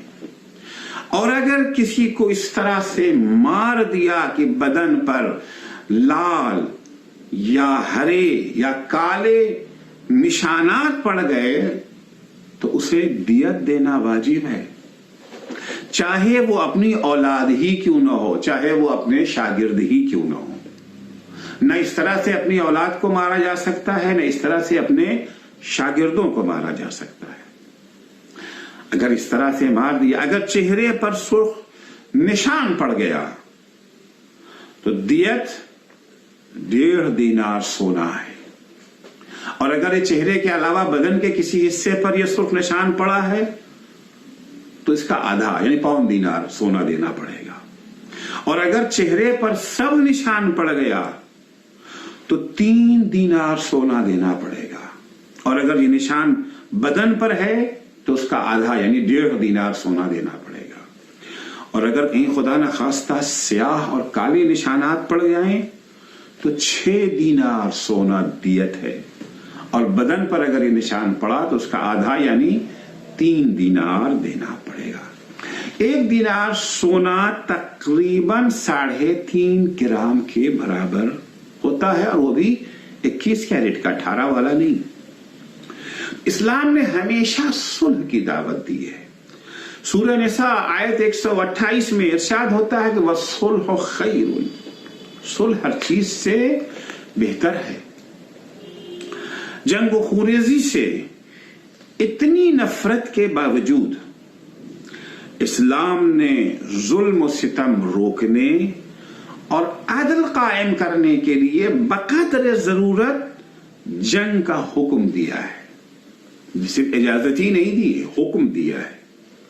مگر اس میں بھی عدل کی رعایت اور ظلم سے اجتناب ضروری. یعنی عدل، جنگ بھی اگر لڑنا ہے تو جنگ کے دوران بھی عدل کو فراموش نہیں کرنا. بعض لوگ کہتے ہیں کہ محبت اور جنگ میں سب جائز ہوتا ہے، لیکن اسلام جنگ میں بھی عدل کا دامن چھوڑنے کی اجازت نہیں دیتا. سورہ حجرات کی آیت نمبر 9 میں ارشاد ہوتا ہے وَإِن طَائِفَتَانِ مِنَ الْمُؤْمِنِينَ اقْتَتَلُوا فَأَصْلِحُوا بَيْنَهُمَا. اگر مومنوں کے دو گروپ میں جنگ ہو جائے، لڑائی ہو جائے، ایک دوسرے سے لڑ پڑے، تو تمہاری ذمہ داری خاموش تماشائی بنے رہنا نہیں ہے، بلکہ تمہاری ذمہ داری ہے، ڈیوٹی ہے، واجب کفائی ہے تمہارے اوپر کہ فَأَصْلِحُوا بَيْنَهُمَا، ان کے درمیان صلح کرا دو. پہلا قدم کیا ہے؟ پہلا قدم خوریزی روکنا اور صلح قائم کرنا ہے. فَإِن بَغَتْ إِحْدَاهُمَا عَلَى الْأُخْرَى، لیکن اگر ان دونوں میں سے کوئی ایک گروہ صلح پہ تیار نہیں ہوتا، وہ اپنے کو زیادہ طاقتور سمجھتا ہے، کیونکہ عام طور سے جو طاقتور ہوتے ہیں وہ صلح کی طرف کمتر ہی مائل ہوتے ہیں، وہ اپنے کو زیادہ طاقتور سمجھتے ہیں. دوسرے فریق کی ان کی نگاہ میں کوئی حیثیت نہیں ہے، ان کا تصور کہ ہم تو اسے چیونٹی کی طرح مسل کے پھینک دیں گے. فَإِن بَغَتْ إِحْدَاهُمَا عَلَى الْأُخْرَى، لیکن اگر ایک گروپ دوسرے گروپ کے ساتھ سرکشی پہ تلائے، جارحیت پر تلائے، اب ہم یہاں کے اوپر خاموش نہیں رہ سکتے. فَقَاتِلُوا الَّتِي تَبْغِي، باوجود کہ اسلام جنگ و خوریزی کو پسند نہیں کرتا، لیکن یہاں مجبوری ہے. اگر یہاں کے اوپر ہتھیار نہ اٹھائیں گے تو خون کی ندیاں بہہ جائیں گی. زیادہ خون ریزی کو روکنے کے لیے اسلام پھر کم خون ریزی کی اجازت دیتا ہے. فَقَاتِلُوا الَّتِي تَبْغِي، جو باغی ہے، جو جارح ہے، جو ظالم ہے، جو ظلم کر رہا ہے، اب اس کے ظلم کو روکنے کے لیے تم پر واجب ہے کہ تم اس سے جنگ کرو. کب تک جنگ کرو؟ حتی تفیء الی امر اللہ، یہاں تک کہ وہ حکم خدا ماننے کے لیے تیار ہو جائے. حکم خدا کیا ہے؟ عدل، قیام عدل، عدل کے لیے تیار ہو جائے. فَإِن فَاءَتْ، اب اگر وہ تیار ہو گیا تو ایک لحظہ بھی جنگ کو جاری رکھنا جائز نہیں ہے. فَأَصْلِحُوا بَيْنَهُمَا، تو اب آپ کی ذمہ داری ہے کہ آپ ان کے درمیان صلح کرا دیں. لیکن صلح کی بنیاد کیا ہونا چاہیے؟ فَأَصْلِحُوا بَيْنَهُمَا بالعدل، عدل کی بنیاد کے اوپر ان کے درمیان صلح کو قائم کرتے. وَاقْسِطُوا، عدل سے کام لو. ان اللہ یحب المقسطین، کیونکہ اللہ بے شک عدل کرنے والوں ہی کو دوست رکھتا ہے. صرف جنگ بندی ہی کافی نہیں ہے، بلکہ خونریزی کی جڑ یعنی ظلم کا خاتمہ اور قیام عدل بھی ضروری ہے، تاکہ پھر دوبارہ جنگ کی آگ نہ بھڑک سکے، انسانی خون مزید نہ بہے. البتہ اس کے لیے یہ بھی شرط نہیں ہے کہ مظلوم اگر مسلمان اور مومن ہو تبھی اسے ظلم سے نجات دینا ضروری ہے. نہیں، مظلوم چاہے مسلمان ہو یا غیر مسلمان، اسے ظلم کی چکی سے نجات دلانا بقدر امکان واجب کفائی ہے. چنانچہ سورہ نساء آیت 75 میں ارشاد ہوتا ہے ما لکم لا تقاتلون فی سبیل اللہ والمستضعفین من الرجال والنساء والولدان الذين يقولون ربنا اخرجنا من هذه القرية الظالم اهلها واجعل لنا من لدنك وليا واجعل لنا من لدنك نصيرا. اے صاحبان ایمان، آخر تمہیں ہو کیا گیا ہے؟ تمہاری غیرت کہاں چلی گئی ہے؟ تم اللہ کی راہ میں ان مظلوم مردوں، عورتوں، بچوں اور بوڑھوں کو نجات دلانے کے لیے جنگ کیوں نہیں کرتے جو یہ فریاد کر رہے ہیں کہ خدایا ہمیں ظالموں کی بستی سے نجات دلا، اپنے پاس ایک ولی ہمارا مقرر کر دے، اپنے پاس ایک مددگار ہمارے لیے بھیج دے۔ اب یہاں پر مسلمان کی قید نہیں ہے، مظلوم ہونا کافی ہے، مستضعف ہونا کافی ہے۔ اگر مستضعف کوئی ہے، اگر مظلوم کوئی ہے، فریاد کر رہا ہے، مدد کے لیے بلا رہا ہے، تو مسلمانوں کے اوپر واجب ہے کہ اس کی مدد کریں، عدل کو قائم کریں، انصاف کریں اس کے ساتھ، اس ظلم سے نجات دلائیں۔ مشہور واقعہ ہے، مولا کائنات کی خلافت کا زمانہ ہے، معاویہ کے دہشت گرد مولا کائنات کی حکومت کے ایک علاقے میں گھس کر کے ظلم و ستم کا بازار گرم کرتے ہیں اور ایک یہودی عورت کے پیر سے اس کی پازیب چھین لیتے، مسلمان نہیں، ظلم ایک یہودی عورت پر ہوا ہے۔ جب یہ خبر مولا تک پہنچتی ہے، مولا فرماتے ہیں مومن اگر اس خبر کو سن کر کے موت کی آرزو کرے تو برحق ہے، کیونکہ ظلم ہوا ہے، مظلوم ہے، وہ مظلوم کوئی بھی ہو، ظلم سے رہائی دلانا ہماری ذمہ داری ہے۔ اسی طرح سے واقعہ ہے کہ مولا کی حکومت کا زمانہ ہے، مولا شہر میں گھوم رہے ہیں، حالات کا جائزہ لے رہے ہیں کہ اچانک مولا کی نگاہ پر ایک بوڑھا شخص ایک کونے میں پڑا ہوا ہے۔ مولا رک گئے، سوال کیا یہ شخص یہاں کیوں پڑا ہوا ہے؟ کیونکہ اسلام میں ہر شخص کا ایک مقام ہے، ایک جگہ معین ہے، کوئی کہیں پڑا نہیں رہتا۔ لوگوں نے کہا مولا یہ بوڑھا ہو گیا ہے، اب اس سے کام نہیں ہو سکتا، وہ کام نہیں تو دام نہیں، پیسے نہیں تو ظاہر سی بات ہے سہولتیں کہاں سے ملے گی۔ مولا نے کہا اچھا تمہارا انصاف ہے، جب تک اس کے بازوؤں میں طاقت تھی تب تک تم نے اس کی طاقت سے فائدہ اٹھایا، آج جب وہ کمزور اور ناتما ہو گیا ہے تو اسے ایڑیاں رگڑ رگڑ کے مرنے کے لیے چھوڑ دیا ہے۔ لوگوں نے کہا مولا یہ مسلمان نہیں ہے، یہودی ہے۔ مولا نے کہا ہوا کرے، انسان تو ہے، کوئی بھی اگر مظلوم ہے اس کی نصرت، اس کی مدد بقدر امکان واجب کفائی ہے۔ اسلام کسی کے بھی ساتھ کسی بھی شکل میں ظلم کی اجازت نہیں دیتا۔ ظلم کے لیے نہ دولت جواب بن سکتی ہے اور نہ تکلیف و مصیبت۔ امیر المومنین حضرت علی علیہ الصلوۃ والسلام اسلامی عدل کا بہترین نمونہ ہے، اپنے اقوال میں بھی اور اعمال میں بھی، کیونکہ اقوال میں عادل ہونا آسان ہے لیکن عمل کے منزل میں عادل ہونا، عدل پرور ہونا، ظلم کے خلاف عملی قدم اٹھانا یہ مشکل ہوتا ہے۔ مولا کائنات اقوال میں بھی نمونہ ہے اور مولا کائنات اپنے اعمال میں بھی نمونہ ہے۔ مولا کی عملی زندگی بھی اسلامی عدل کا بہترین نمونہ ہے۔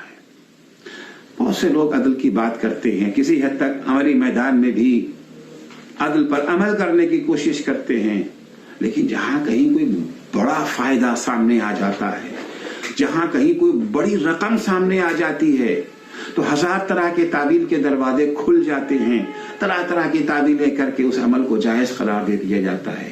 لیکن مولا کائنات کی نگاہ میں ظلم کسی صورت میں جائز نہیں، چاہے کتنا ہی بڑا فائدہ آپ کو ہونے والا ہو۔ مولا فرماتے واللہ لأعطیت لقالیم السبع بما تحت افلاکہا، خدا کی قسم اگر یہ پوری کائنات کی دولت میرے سامنے لا کر کے رکھ دی جائے اور شرط یہ لگایا جائے کہ میں چھوٹا سا ظلم کروں، الا ان اعصی اللہ فی نملۃ اسلبها جلب شعیرۃ ما فعل، اتنا چھوٹا سا ظلم کہ چونٹی کے منہ میں جو جو کا چھلکا ہے اسے میں چھین لوں۔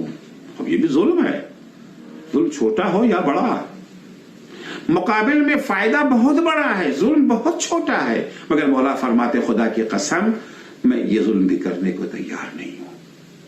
بعض حضرات وہ ہوتے ہیں کہ جب عدل کے نتیجے میں، ظلم کے خلاف آواز اٹھانے کے نتیجے میں، ظلم نہ کرنے کے نتیجے میں ان کو مشکلیں برداشت کرنا ہوتی، چھوٹی موٹی مشکل تو برداشت کر لیتے ہیں، لیکن جہاں پر کوئی بڑی مشکل سامنے آ جاتی ہے، عزت و آبرو داؤ پہ لگ جاتی ہے، تو چھوٹا موٹا ظلم کیا بڑے سے بڑا ظلم کرنے سے بھی گریز نہیں کرتے. مولا فرماتے ہیں واللہ لأن ابیت علی حسک السعدان مصحدا او اجر فی الاغلال مصفدا احب الی من القى اللہ ورسولہ یوم القیامہ غاصبا لشیء من الحطام وظالما لبعض العباد. خدا کی قسم اگر مجھے کانٹوں سے بھری ہوئی سادان کی جھاڑیوں پر رات گزارنا پڑے یا مجھے زنجیروں میں جکڑ کر کے گلی کوچے میں کھینچا جائے پھرایا جائے, مجھے یہ قبول ہے, مجھے یہ قبول نہیں ہے کہ میں جب قیامت کے دن اللہ اور اس کے رسول کے حضور میں پیش کیا جاؤں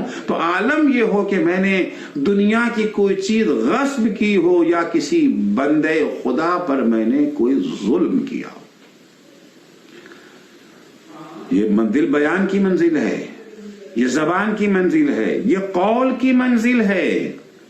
لیکن مولا کائنات صرف بیان کی حد تک نہیں, صرف اقوال کی حد تک عدل کی باتیں نہیں کر رہے ہیں, بلکہ جب مولا کے ہاتھ میں اقتدار آ گیا, جب مولا کے ہاتھ میں طاقت آ گئی, جب حکومت کی باغ ڈور علی کے ہاتھ میں آ گئی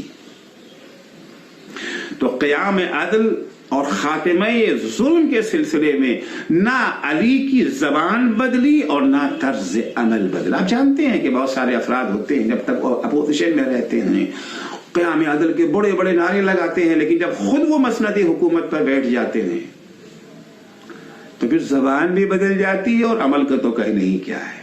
لیکن امیر المومنین کی حکومت مل جانے کے بعد نہ زبان بدلی نہ عمل بدلا. امیر المومنین نہ خود ظلم کرتے تھے اور نہ اپنے کارگزاروں کو, اپنے ماتحتوں کو, اپنے گورنروں کو ظلم کی اجازت دیتے تھے. بہت سارے افراد ہیں خود ظلم نہیں کرتے, اگر کوئی دوسرا ظلم کر رہا ہے تو اس کے مقابلے میں بھی نہیں آتے ہیں. مگر مولا کی روش, مولا کی سیرت یہ نہیں تھی, نہ خود ظلم کرتے تھے اور نہ کسی کو ظلم کرنے کی اجازت دیتے تھے. معمولی سے معمولی ظلم کے ارتکاب کی صورت میں فوراً مولا ایکشن لیتے تھے. مولا کو اتنا بھی برداشت نہیں تھا کہ آپ کا مقرر کیا ہوا گورنر مالداروں کی کسی ایسی دعوت میں شریک ہو جس میں صرف مالداروں کو بلایا گیا ہو اور غریبوں کو اس سے دور رکھ کر ان پر جفا کی گئی ہو. بصرے میں اپنے گورنر عثمان بن حنیف کی اس حرکت پر مولا نے انہیں فوراً تنبیہی اور تعدیبی خط ارسال فرمایا, اور وہاں پر مولا لکھتے کہ ما ظننت انک تجیب الی طعام قوم عائلہم مدفوع وغنیہم مدعو. مجھے تو تمہارے بارے میں گمان بھی یہ نہیں تھا کہ تم ان لوگوں کے کھانے کی دعوت کو قبول کرو گے جہاں پر جن لوگوں نے صرف مالداروں کو بلایا ہے اور غریبوں کو اس دعوت سے دور رکھا گیا ہے. جب کبھی مولا کو اپنے کارندوں کے ظلم و زیادتی کی خبر ملتی تھی تو مولا ایک سیکنڈ کی بھی تاخیر کیے بغیر فوراً تعدیبی کارروائی کرتے تھے. سورہ حمدانی مولا کی شاعراں ہیں, اچھی شاعراں ہیں. جنگ صفین میں اپنے انقلابی اشعار سے مولا کے سپاہیوں کے حوصلے بڑھانے کا فریضہ انجام دیتی تھی. مولا کی شہادت اور امام حسن کی صلح کے بعد ایک دن سورہ حمدانی معاویہ کے کارندوں کے ظلم و ستم کی شکایت لے کر معاویہ کے دربار پہنچی. معاویہ نے سنی انسنی کر دی, ان کی شکایت پر کوئی دھیان نہ دیا اور شکایت سننے اور ایکشن لینے کے بجائے انہیں دھمکیاں دینے لگا. معاویہ کی اس عمل کو دیکھ کر کے سودہ حمدانی رونے لگی. جب معاویہ نے ان سے سوال کیا, پوچھا کہ رو کیوں رہی ہو, تمہارے رونے کا سبب کیا ہے, آپ یہ سمجھا شاید وہ ڈر گئی ہیں, خوفزدہ ہو گئی ہیں, تمہارے رونے کا کیا سبب ہے؟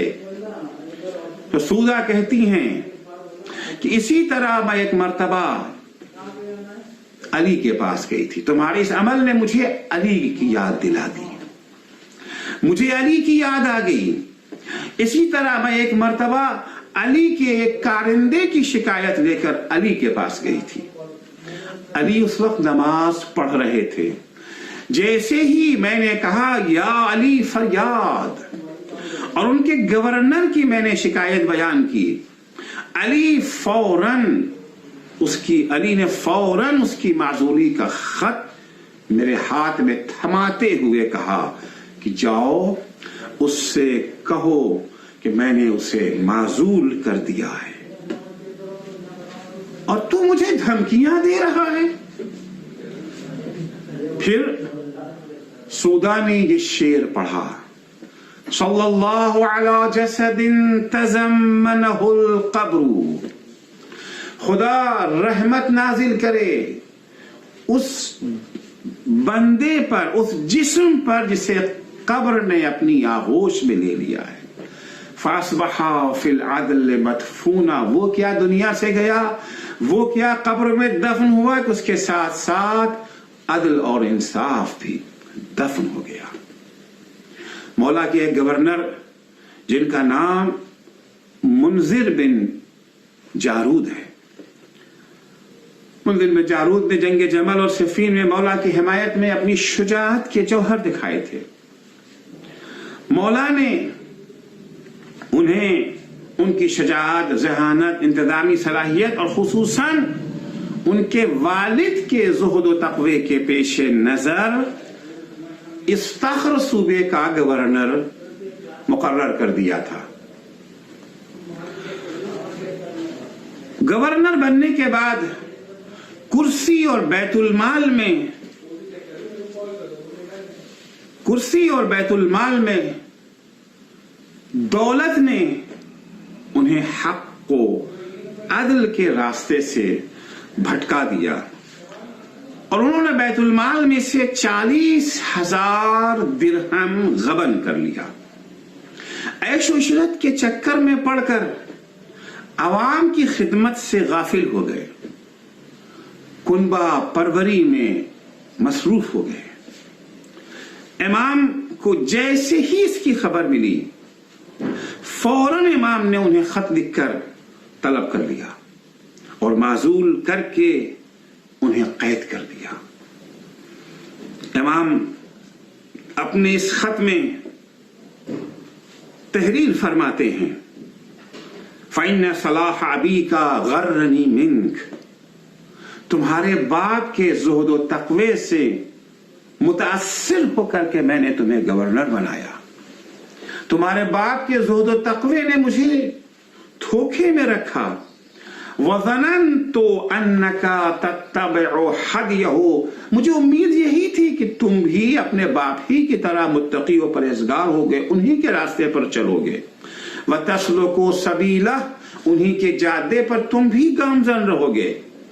فَإِذَا أَنْتَ فِي مَا رُقِّيَ إِلَيَّ عَنْكَ، لیکن جو خبریں تمہارے سلسلے میں مجھ تک پہنچ رہی ہیں وہ اس تصور سے مختلف ہیں. لا تدعو لحواک انقیادا، تو نے خواہشات کی پیروی میں کوئی کسر نہیں چھوڑی ہے. ولا تبقی لآخرتک عتادا، تو نے آخرت کے لیے کوئی ذخیرہ نہیں چھوڑا ہے. تعمر دنیا کا بخراب آخرتک، مجھے خبر ملی ہے کہ تم نے اپنی دنیا آباد کرنے کے لیے اپنی آخرت تباہ کر دی. وتصل عشیرتک بقطیعت دینک، اپنا رشتہ داروں سے رشتہ مضبوط کرنے کے لیے تم نے دین سے رشتہ توڑ لیا ہے. وَلَئِنْ كَانَ مَا بَلَغَنِي عَنْكَ حَقًّا، جو خبریں تمہارے بارے میں مجھ تک پہنچ رہی ہیں اگر یہ خبریں صحیح ہیں، لَجَمَلُ أَحْلِكَ وَشَسَعُ نَعْلِكَ خَيْرٌ مِّن، تو تیرے گھر میں بندھا ہوا اونٹ اور تیرے جوتے کا فیتا اور تسمہ بھی تجھ سے بہتر ہے اگر تو نے یہ حرکتیں کی ہیں. وَمَنْ كَانَ بِصِفَتِكَ، اور اس میں تیری جیسی یہ خاصیتیں پائی جائیں، فَلَيْسَ بِأَهْلٍ أَن يُصَدَّ بِهِ ثَغَرٌ، وہ اس قابل نہیں ہے کہ سرحدوں کی حفاظت اس کے حوالے کی جائے، او ينفذ به امر، یا اس کے ذریعے سے کسی امر کو نافذ کیا جا سکے، او يعلى له قدر، یا ایسے شخص کا کوئی درجہ اور مرتبہ جو ہے بلند کیا جا سکے، او يشترك فی امانت، یا اس کے حوالے کوئی امانت کی جا سکے، او يؤمن علی جبایت، یا اموال کی جمعوری اور اکٹھا کرنے کے سلسلے میں اسے امانت دار سمجھا جائے۔ فَقْبِلْ إِلَيَّ حِينَ يَصِلُ إِلَيْكَ کتابی ھذا، جس وقت تیرے پاس میرا یہ خط پہنچے فوراً میرے پاس آ جا۔ منذر بن جارود کو احضار کرنے کے بعد جرم ثابت ہوا تھا، مولا نے جو 40,000 درہم انہوں نے بیت المال سے غبن کیا تھا اسے بھی واپس لیا اور انہیں قید بھی کر دیا۔ نہج البلاغہ میں مکتوب نمبر 71 اس سلسلے میں جو ہے تفصیل سے دیکھا جا سکتا ہے۔ تو مولا کائنات، یہ سیرت تھی مولا کی، زندگی کے آخری لمحے تک مولا کائنات اپنی سیرت پر قائم رہے اور قیام عدل کے لیے انتھک کوشش فرماتے رہے، یہاں تک کہ جب مولا کے سر پہ ضربت لگی ہے اور مولا کی زندگی کے آخری ایام، آخری لمحات رہ گئے، ایام بھی نہیں، آخری لمحات مولا کی زندگی کے رہ گئے ہیں، اس وقت بھی مولا عدل کے بارے میں وصیت کرنا نہیں بھولتے ہیں۔ امام حسن اور امام حسین کو خطاب کر کے فرماتے ہیں کُونَ لِلظَّالِمِ خَصْمًا وَلِلْمَظْلُومِ عَوْنًا، بظاہر خطاب امام حسن اور امام حسین سے ہے کہ مولا فرماتے جن جن تک یہ اطلاع خبر پہنچے ہیں ان سب کے لیے میری یہ وصیت ہے کہ دیکھو ہمیشہ مظلوموں کے مددگار اور ظالموں کے دشمن بنے رہنا۔ عدل کی بہت بڑی قیمت علی نے چکائی ہے، بستر شہادت تک علی کا عدل ہی لے کر کے آیا ہے۔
بھیا یہ آپ کیا کہہ رہے ہیں؟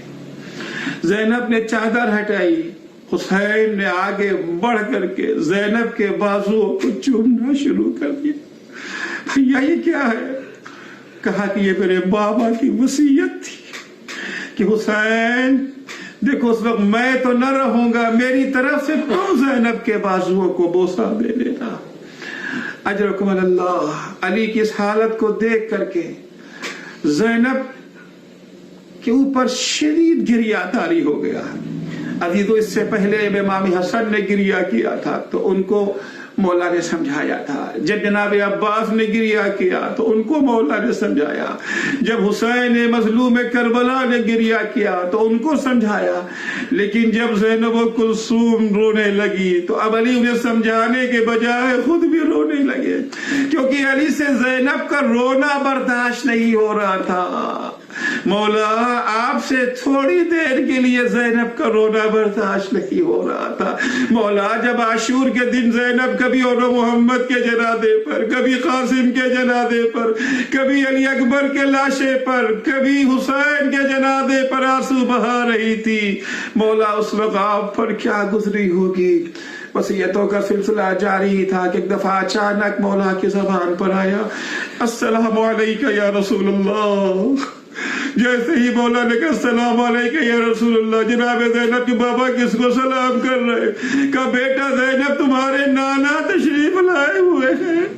بیٹا تمہارے نانا اکیلے نہیں ہیں, ان کے ہمراہ تمہاری ماں فاطمہ زہرا بھی ہیں, تمہاری نانی خدیجۃ الکبریٰ بھی ہیں. بابا یہ کیا کہہ رہے ہیں؟ کہہ رہے کہ علی ہم تمہیں لینے کے لیے آئے ہیں. یہ گفتگو ہو ہی رہی تھی کہ اچانک علی کی آواز آنا بند ہو گئی. علی کی روح بدن سے پرواز کر گئی. اجرکم اللہ. وصیت کے مطابق جو مولا نے وصیت کی تھی اس طریقے سے مولا کو غسل دیا گیا, مولا کو کفن پہنایا گیا, مولا کا جنازہ اٹھا. کس شان سے مولا کا جنازہ اٹھا؟ جس شان سے مولا کا جنازہ چلا اس شان سے کسی کا جنازہ نہ اٹھا. تاریخ کہتی ہے جب مولا کا جنازہ باہر نکلا ہے, مولا کا جنازہ چل رہا ہے, جو چیز سامنے آتی تھی, اگر درخت سامنے آیا وہ جھک کر کے تعظیم کر رہا ہے, مسجد سامنے آئی وہ جھک کر کے. آج بھی مسجد حنانہ موجود ہے. مسجد حنانہ کو اسی لیے حنانہ کہا جاتا ہے کہ جب علی کا جنازہ وہاں سے گزرا تو مسجد نے جھک کر کے علی کو تعظیم کی ہے. اے عزیزو, علی کا جنازہ چل رہا ہے, چاہنے والے ہمراہ موجود ہیں, لوگ دیکھ رہے ہیں, لیکن ایک خصوصیت اس جنازے کی ایسی تھی کہ اس وقت تو کسی نے نہ پوچھا, لیکن جب دفن کر کے حسنین آ گئے تو لوگوں نے دریافت کیا کہ مولا جب جنازہ اٹھا تھا علی کا چل رہا تھا, پیچھے سے حسن اور حسین نے کاندھا دیا تھا, آگے سے کوئی کاندھا نہیں دیے ہوئے تھا, خود بخود یہ جنازہ اٹھا تھا. جواب دیا گیا جنازے کے ایک طرف جبرائیل امین, دوسری طرف میکائیل تھے جو جنازے کو اپنے کاندھوں پر اٹھائے ہوئے تھے. جی چاہتا جبریل سے کوئی جبریل. یہاں علی کے چاہنے والے بھی موجود ہیں, علی کے 12 بیٹے بھی موجود ہیں. علی کو تمہارے کاندھے کی ضرورت نہ تھی. اے کاش کربلا میں اس غریب کو کاندھا دے دیا ہوتا جسے غسل و کفن دینے والا کوئی موجود نہ تھا. اجرکم اللہ. جنازہ لے کر کے وہاں پر علی کے وصیت کے مطابق ایک جگہ پر پہنچے جہاں جنازہ خود سے رک گیا.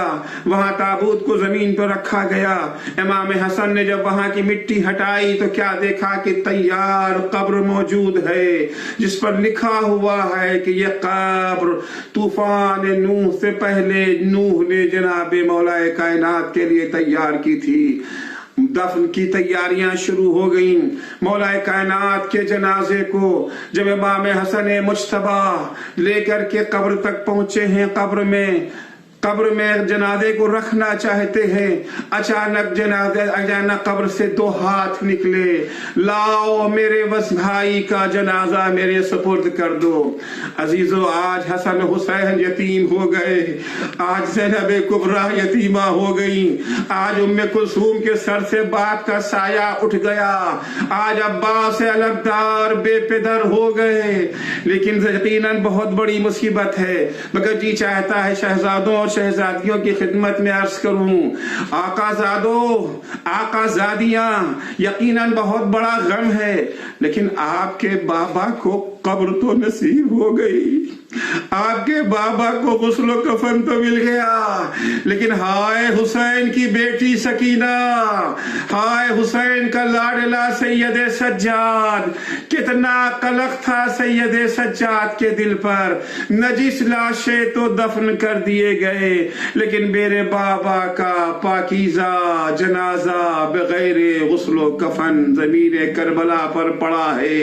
میرے ہاتھوں میں ہتھکڑیاں ہیں, میرے پیروں میں بیڑیاں, گلے میں خاردار توق, میں اپنے بابا کو دفن نہیں کر سکتا. الا لعنت اللہ علی قوم الظالمین وسيعلم الذين ظلموا أي منقلب ينقلبون. بار الہ تجھے واسطہ ہے محمد و آل محمد علیہ السلام کا، ہماری اس مختصر سی عبادت کو قبول فرما۔ پالنے والے تمام مومنین و مومنات جہاں کہیں بھی ہوں ان کی پریشانیوں کو دور فرما، انہیں اس موذی مرض سے جلد از جلد نجات عنایت فرما۔ امام زمانہ کے ظہور میں تعجیل فرما، جب حضرت کا ظہور ہو تو ہمارے اعمال ایسے ہوں کہ ہم ان کے اصحاب و انصار میں شمار ہو سکے۔ اللہم عجل فی فرج مولانا صاحب الزبان واجعلنا من عباده وانصاره۔ ہائے علی حق علی، ہائے علی حق علی، ہائے علی حق علی، یہ جنازہ ہے علی کا شاہ خیبر گیر کا، یہ جنازہ ہے علی کا۔ ہائے بابا مر گیا ہے، ہائے بابا مر گیا ہے شبر و شبیر کا، یہ جنازہ ہے علی کا۔ فاطمہ زہرا کی مرقع سے صدا آنے لگی، ہے صدا آنے لگی، ہے صدا آنے لگی۔ یہ مصائب رہ گیا تھا کیا میری تقدیر کا، یہ جنازہ ہے علی کا۔ کیوں چلائی تیغ حیدر پر بن ملجم بتا، ہے بن ملجم بتا، ہے بن ملجم بتا۔ قتل قرآن کر دیا کاٹا گلا تفسیر کا، یہ جنازہ ہے علی کا۔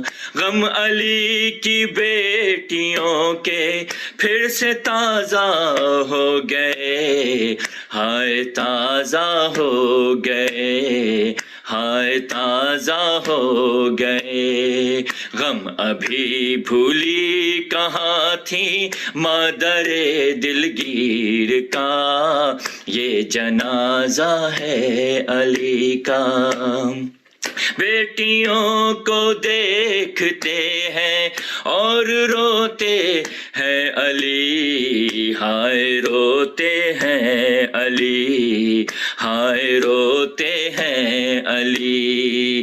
ہائے وہ ظالم تصور شام کی تصویر کا، یہ جنازہ ہے علی کا۔